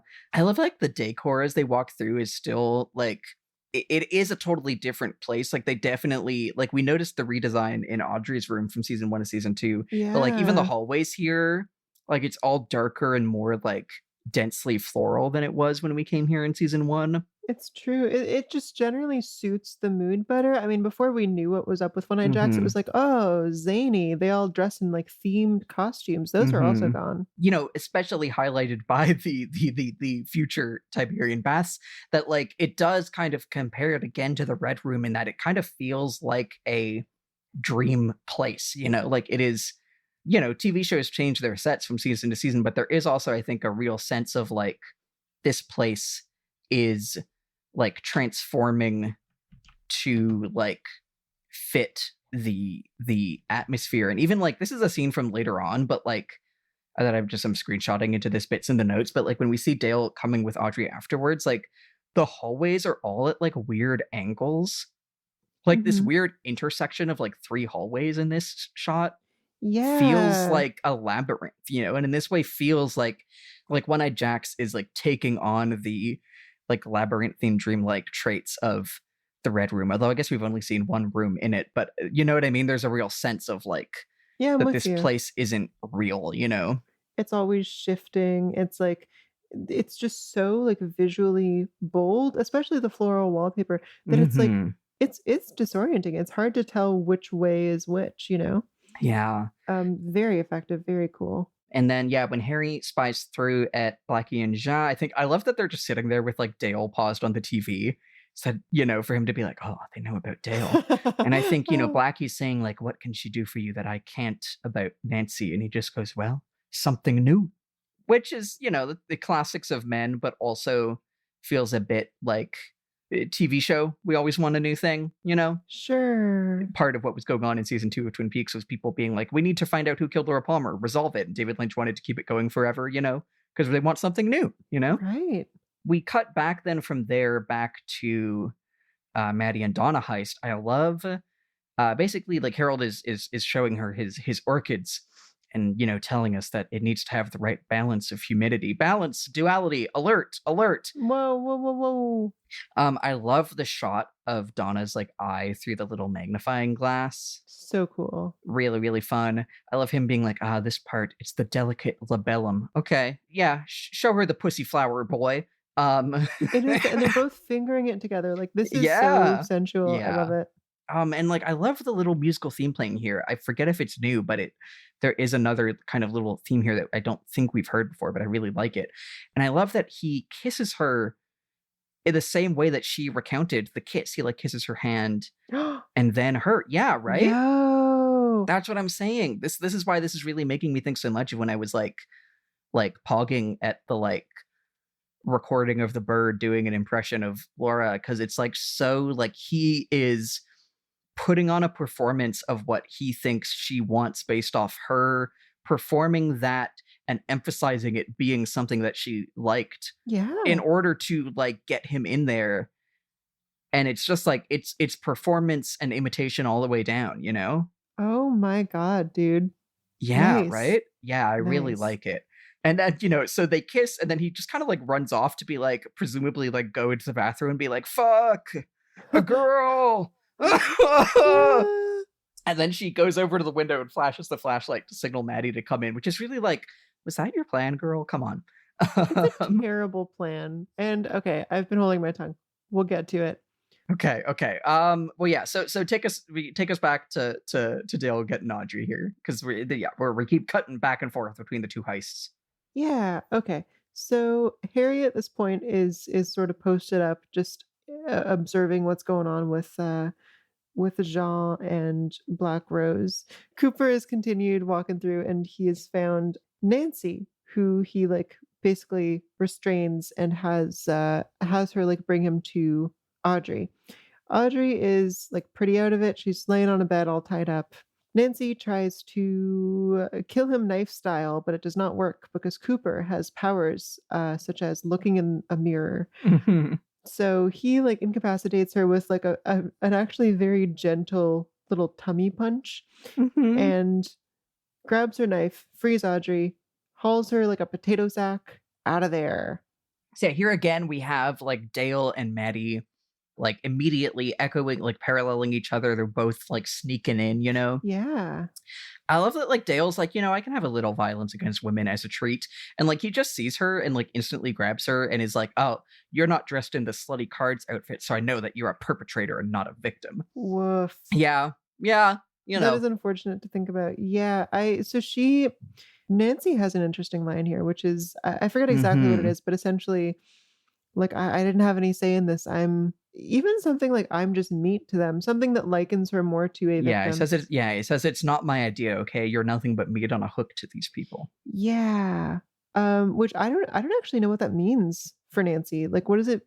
Is that true for her? Maybe my read is that she's trying to play this off as like, oh, I just work here. I'm just one of the brothel girls, you know? Yeah. I think. Do you think there's a way in which it is true that she is like being exploited? I mean, I guess they got her sister addicted to drugs. I will say, I definitely noted earlier when she was having her like flirtatious knife scene with Jean, he does like grab her thigh and like jiggle it like meat on a bone, you know? Oh God. Yeah, like it does definitely emphasize that, I think, you know? She's, you know, has found her way to try to be on top of this, but I think he will treat all women, you know, eventually there will be another something new if what brought him to Nancy was something new, you know what I mean? Yeah, that's very true. Woof. And I love also, yeah, she does take out the knife from her boot that I think we saw. I think this is the knife that Jean was kind of like giving her earlier. So we have Chekhov's like knife is fulfilled. And I love when Dale goes up to Audrey and she's like, oh, my prayers. Her special agent, special agent, you know? Save me. And yeah, you know, he's mastered the one punch Star Trek knockout. And then, so yeah, the other bit there, we have Harry spying through at Jean, sees that he kills Blackie. Oh, the wrist blade was for her. Well, maybe he was also going to use it on Dale later, but he definitely does use it here. Crazy he says, you know, stuff. But she goes to leave and he's like, no, when you leave me with the kiss, then, you know, stabs her. And kisses her as she stabs. I'm like, damn, this isn't what we rehearsed, Jean. He's like licking the blood off of his lips afterwards. And I'm like, honestly, my main note here really is just like, he really is like the passionate Latin criminal, but for the Quebecois, you know? Like they're really hitting it. And then, you know, as he's doing that, he sees Harry watching. And again, still lots of, you know, spying, watching, performance, because he does do this very theatrically. Well, you know? so like after he stabs her, he sort of dips her down, kissing her the whole way down until she's on the floor. Crazy, really good.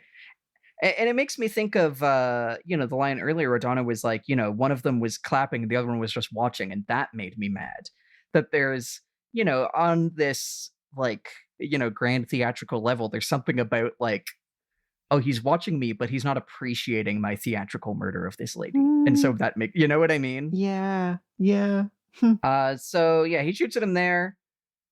I see you've claimed the next scene. Take us through the resolution here as Dale is running with Audrey and Harry is running from Jean. Yeah, Dale and Harry find each other. They're headed out of One Eye Jack's. They're about to make it, and then right at the exit, there is a bodyguard with a gun. They're like, "Ah, shit! I didn't think there would be anyone who tried to like do anything about this. This fucking sucks." And I really have to say, like, the guy is really serving Bond henchmen. Yeah, he totally is. I thought it was initially the guard they had knocked out because that felt like an irresponsible move to just close him in a room.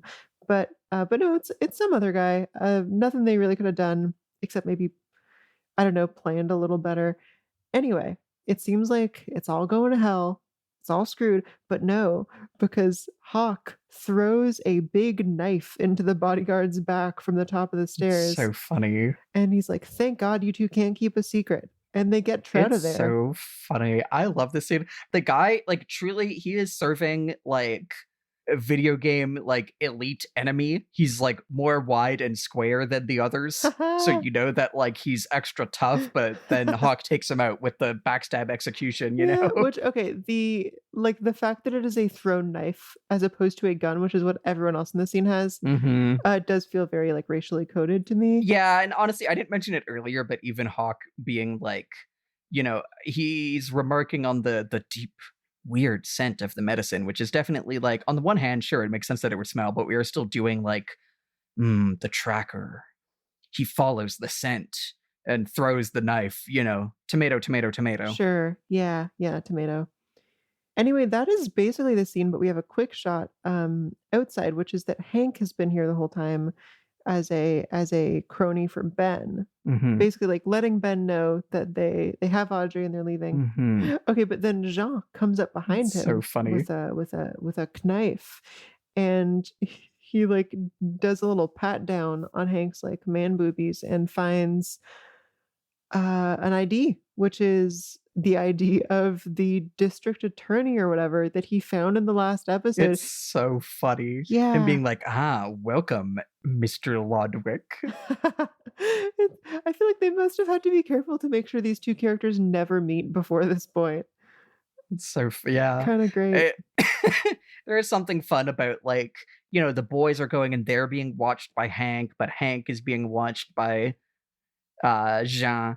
It's audiences all the way down, you know? Yeah, completely. Okay, another thing here is the shot of Jean holding Hank sort of from behind made me realize these two look the exact fucking same. They look so similar, and I just need TV shows and movies with a lot of white people in them to give them different haircuts. Oh my God, that's so funny. I don't feel like that's too much to ask. I mean, of course, here the accent makes it a little easier, but yeah, I feel like they could play twins. Yeah, that's really funny. They really do. I love that. And I like, this is one of those things where, of course, David Lynch is so interested in doppelgangers and just people playing each other. I am sure that this is a coincidence, though. Like, yeah. This is just those guys look like that. Yeah. Yeah, there's just like a certain amount of haircuts that exist. So Dale's heist has succeeded. Unfortunately, the same is not true for Maddy and Donna.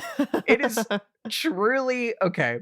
So Maddy gets in while, you know, Harold was in the bathroom freaking out about girls, but then he comes out and while he's in there, Donna is like trying to like mouth, like playing fucking charades of like, girl, down, it's at the bottom thing of the bookshelf, and like reaching to the side, use the doohickey.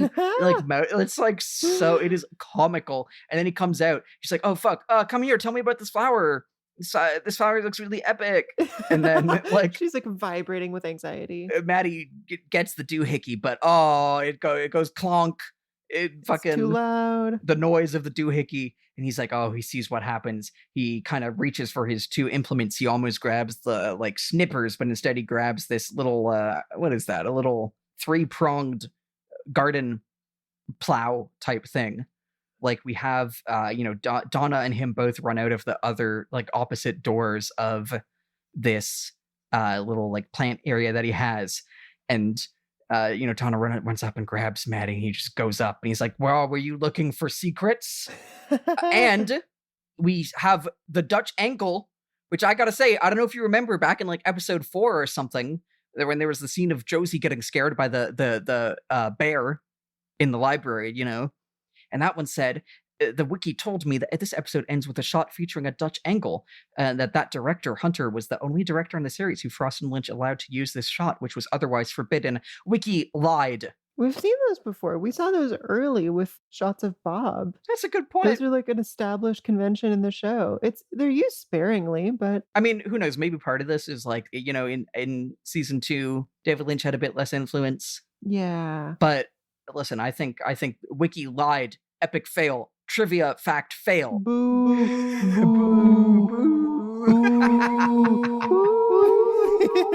So he runs out and he's like, you're looking for secrets? Is that what this is all about? Well, maybe I can help you. Do you know what the ultimate secret is? What Laura knew it, the secret of knowing who killed you. And then he cuts his own face with the gardening fork thing, and he's all bloody. And I gotta say, Cheryl Lee, Scream Queen. Holy shit, yeah. All-time screamer. And I really have to say, as far as Big Scream, really good at having it still feel in character, you know what I mean? Like, this is different from when we've seen Laura scream in a way that feels very marked, I agree. That is so cool. Okay, this very last shot, right? When he, Harold, like, drags the garden implement across his face.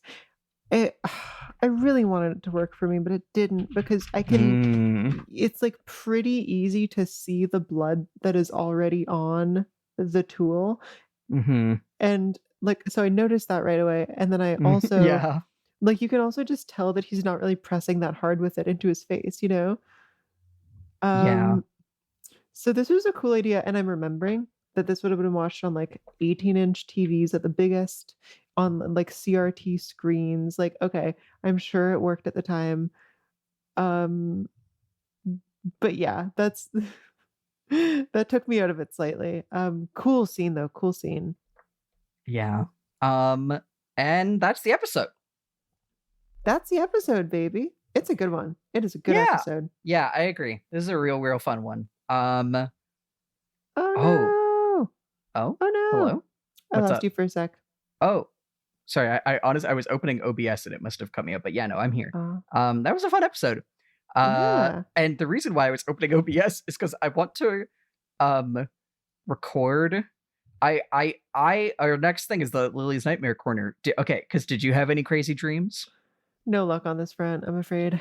Okay, I did, and I sent a voice message of it. Do I want to screen share this, or do I want to like play it on the phone into the microphone? God, maybe I'll just play it. I think maybe I'll just play it off my phone. That'll be easier than like screen sharing Discord.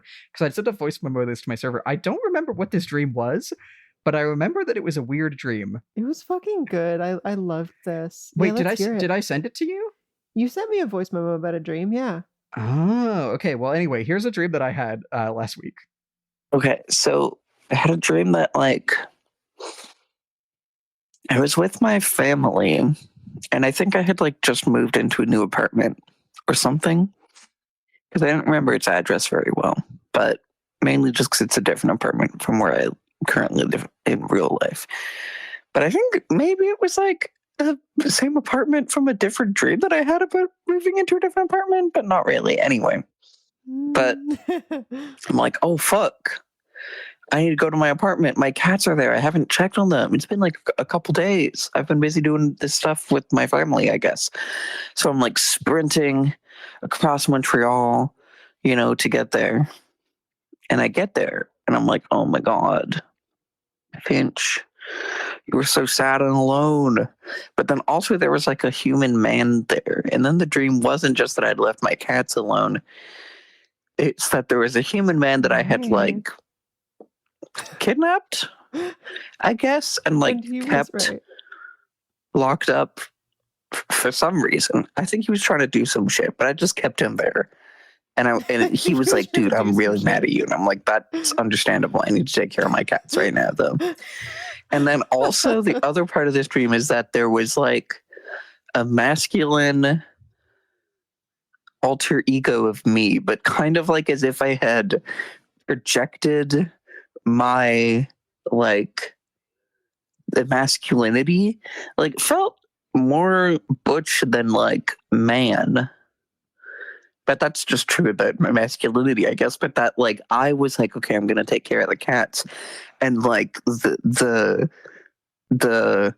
like my masculinity given form as another person of me was like, I like projected him out of me and was like, yeah, I'll deal with this guy who it was like talking to him. He was like, you chloroformed me.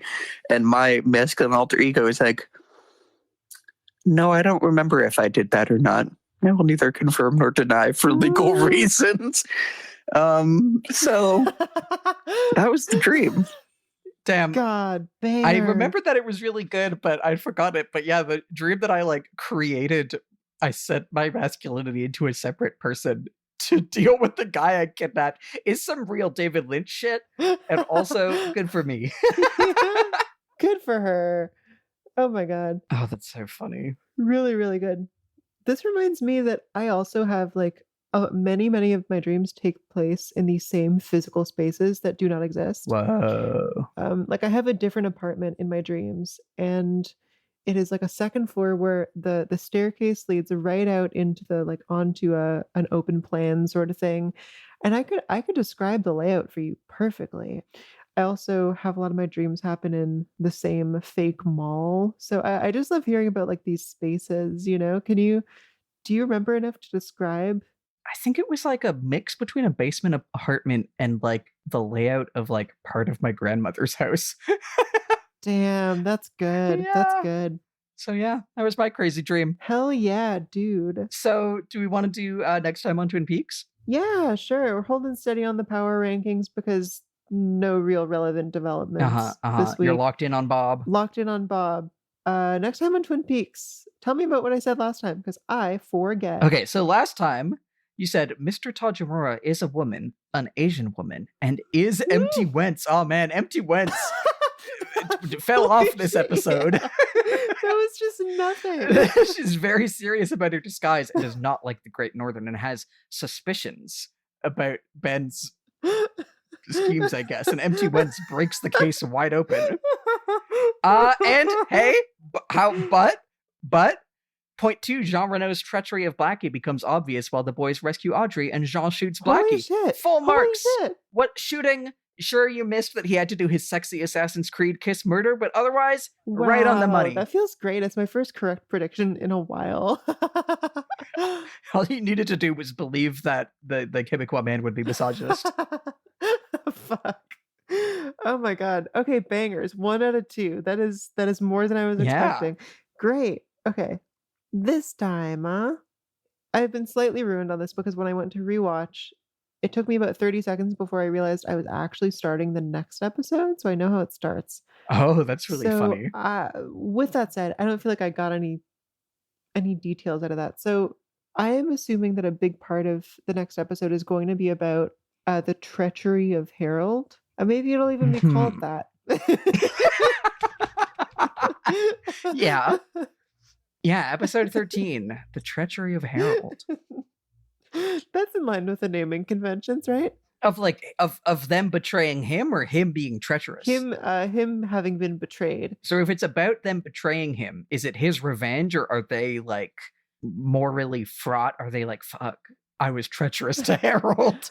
I can see a world in which the next episode is a turning point for Donna because she will have to like come face to face with the cruel and sort of inhumane way that she's been treating Harold.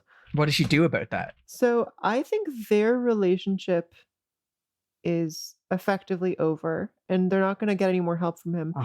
Okay, Donna's racked by guilt. She's like, I need to change my ways. I need to stop using people. What does she do about that? Where does she go? If she's like, I'm going to do something real. I think actually what it is she, after being found out, escapes with the diary and then spends the rest of the episode feeling guilty. Maybe lashing out against her family. What does she do? She What's the lashing? Oh my god, you really you get the most out of these. Huh? Yeah, I need concrete actions. You know what I mean? Snapping there. Yes. Okay.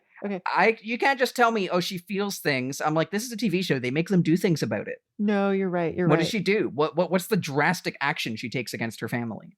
What's her younger sister's name? The middle child? The poet. Fuck, what was her name? Harriet Hayward. I think she tells Harriet that her poems are stupid. Damn. B plot. What's the B plot here? Oh man.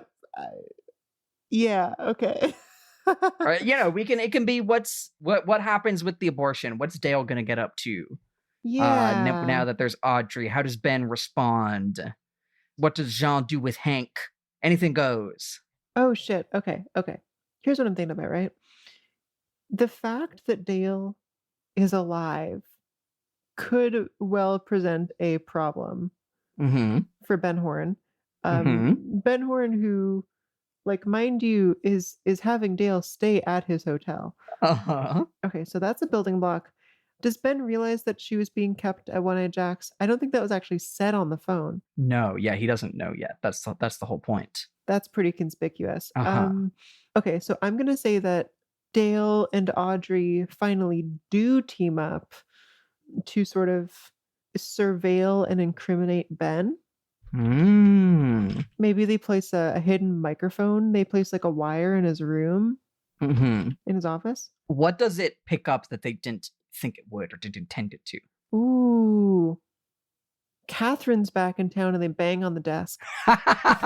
Love it. I hear Catherine and Ben fucking on the desk. Okay, I'm gonna throw one more at you, and this one's a specific one, just because each episode we get a little scene saying there will be something about the one-armed man. Do you think next episode, what do you think we get from him? Do you think it's more we're getting strung along? Do you think he is brought on screen? What do you think? Oh, great question. I'm thinking about this in terms of the pacing of the season. I'm thinking about how 2 episodes from now is apparently a very good one. And then it's maybe a slog for a little while. So I'm thinking like maybe the next one is also really hard hitting.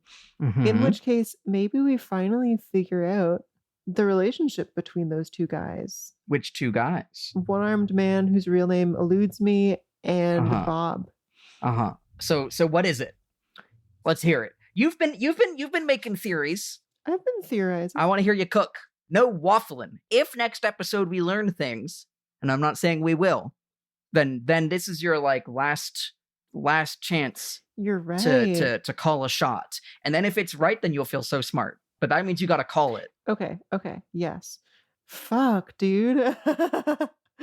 I gotta do some more speculating off the call. Come on, you could do it. Okay, we're gonna review. You think, as of this episode, that Bob is like an ethereal figure, that he was never just a flesh guy who lived in a house because of how the lesbians didn't recognize him. You think that maybe Bob like manifested or something, like somehow encountered Leland at the hospital. I'm trying to remember, what is it? Do you remember anything else that you said about what you think is up with Mike? Because he said he's going to go find Bob. What do you think is up with his drugs? Oh my god, yeah. And like why he saw Bob's face and like ran off like that, you know? Dude, I truthfully have no idea, but I'm going to try to give you something here. Okay, I'm going to drop you something. And this is all, you've known all this. This is all known, and this was a couple episodes in a row. We kept predicting that something would come of Without Medicine, he points. Do you think that will be incorporated? I thought it already had been. No, we never got an official pointing. Dale has yet to see someone pointing Without Medicine. Our last cold shot, I think, was that Leo was going to like come out of his coma and rat someone out. That really felt like it was being hinted at, by the way. Like, we saw his eyes fluttering, but whatever. Do you think that one comes into play next episode? No, I don't think so. Okay, you think that one's for the future? So I think Mr. the One-Armed Shoe Salesman, I think his medication is something to like stave off Bob afflicting him. You know how certain people seem vulnerable to his intrusions. I think they are longtime rivals. I think maybe he is a vigilante on the astral plane. Mhm. Interested, sure, in helping the police deal with this guy, but has no faith that they're going to be able to. So you think he's on some like vampire hunter shit, being like, these cops, I need to. Are they rivals in the sense that he wants to stop Bob, or like he wants to do better than him? Like, in what sense? I think he just really hates Bob and wants him dead. I think Bob took his arm in some way. I mean, it just feels like with how conspicuously one-armed he is, like how frequently that is talked about. He did say, I saw the face of God and took the arm clean off. Oh my God, right. Oh my God, is Bob God? Is God backwards Bob? Much to think about. Yeah, let's leave it at that. Okay, so the one-armed man takes meds to stop Bob from afflicting him. They're longtime rivals. He's an astral plane vigilante who is interested in helping the police but has no faith they'll be able to stop Bob. Bob took his arm and now he wants him dead. I'm pushing you a little bit more. I need action. What is because these are all ideas, but when you write a TV show script, you make people do things about it. What's the action that he takes about this? Over the past couple days, he has been putting himself into withdrawals so he can confront Bob more directly. That's why he's not taking his medicine. So maybe the confrontation is next episode. Or, I don't know, like the show has a million episodes. Maybe not. You gotta lock in. So they have a showdown. What's the showdown? Where does he bring him? That's the thing. I don't think the showdown is this episode. I think we have a million like plot threads in every episode. I think he is in withdrawal to confront Bob, and they are waiting on that by the end of next episode. Okay. You know? Okay, fair enough. That's a reasonable shot. They're waiting. They've set a trap, perhaps. Oh, I like that. See, it's all about you. They need. If you tell me someone feels a way, I'm like, that's not enough. You got to tell me what they do. You know what I mean? Sure. Yeah. Okay. So next time on Twin Peaks, the treachery of Harold. Donna escapes with the diary and feels guilty. She has to come face to face with the cruel inhumane she's been treating Harold, but she lashes out at her family and tells Harriet that her poems are stupid. Meanwhile, Dale and Audrey finally team up to surveil and incriminate Ben. They place a hidden microphone in his office, but they hear Catherine and Ben fucking on the desk. And bonus, the one-armed man who's been taking meds to stop Bob from afflicting him. They are longtime rivals. He's an astral plane vigilante who's interested in helping the police, but has no faith they'll be able to stop him.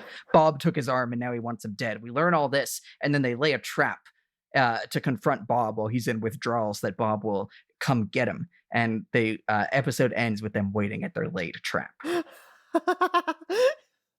Let's fucking go. That's Twin Peaks. That's all right. Twin Peaks. Well, thanks for listening, folks. Yeah. Another banger this week. You know, it's funny. I feel like it's always like at the end of the episode, I'm like, this is why I feel like I'll end up just like recording our plug stuff to put, because it's like we end an episode and I'm like, I don't want to have to say fucking follow me on Twitter or whatever. I just want to say bye. No, you know? It's true. Yeah, totally. Anyway, bye. Thanks for listening. Bye. Bye.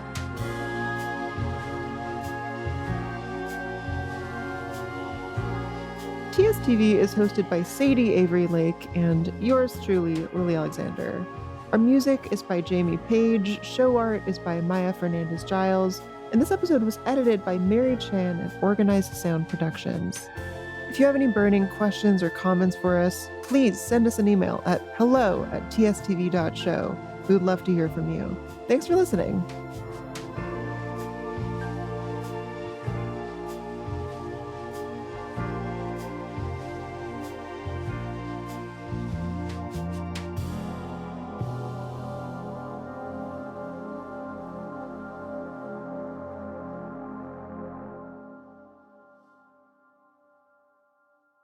Okay, let's talk content warnings for Season 2, Episode 6, also known as Demons, also known as Episode 13 of the show as a whole.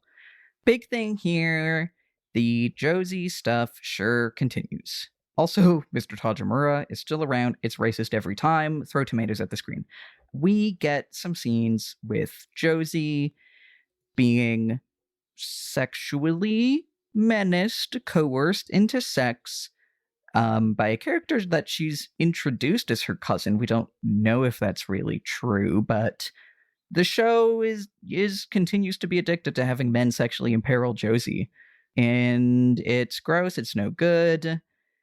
It is, I don't know, we keep talking about it in the show, in like our podcast, about all the ways that it sucks, but it feels a lot worse than it does like for other characters in this show that are like going through similar dangers, and the way it is flavored by the racism and just we talk about it all. It doesn't feel great, but there's a scene of like Josie having just had sex in a way that is unclear whether it's incest, and it is clear that she was coerced into it, and it sucks. And the show does not have a lot of compassion or like curiosity, like empathetic curiosity for her situation in the way that it does like Laura or some of these other girls.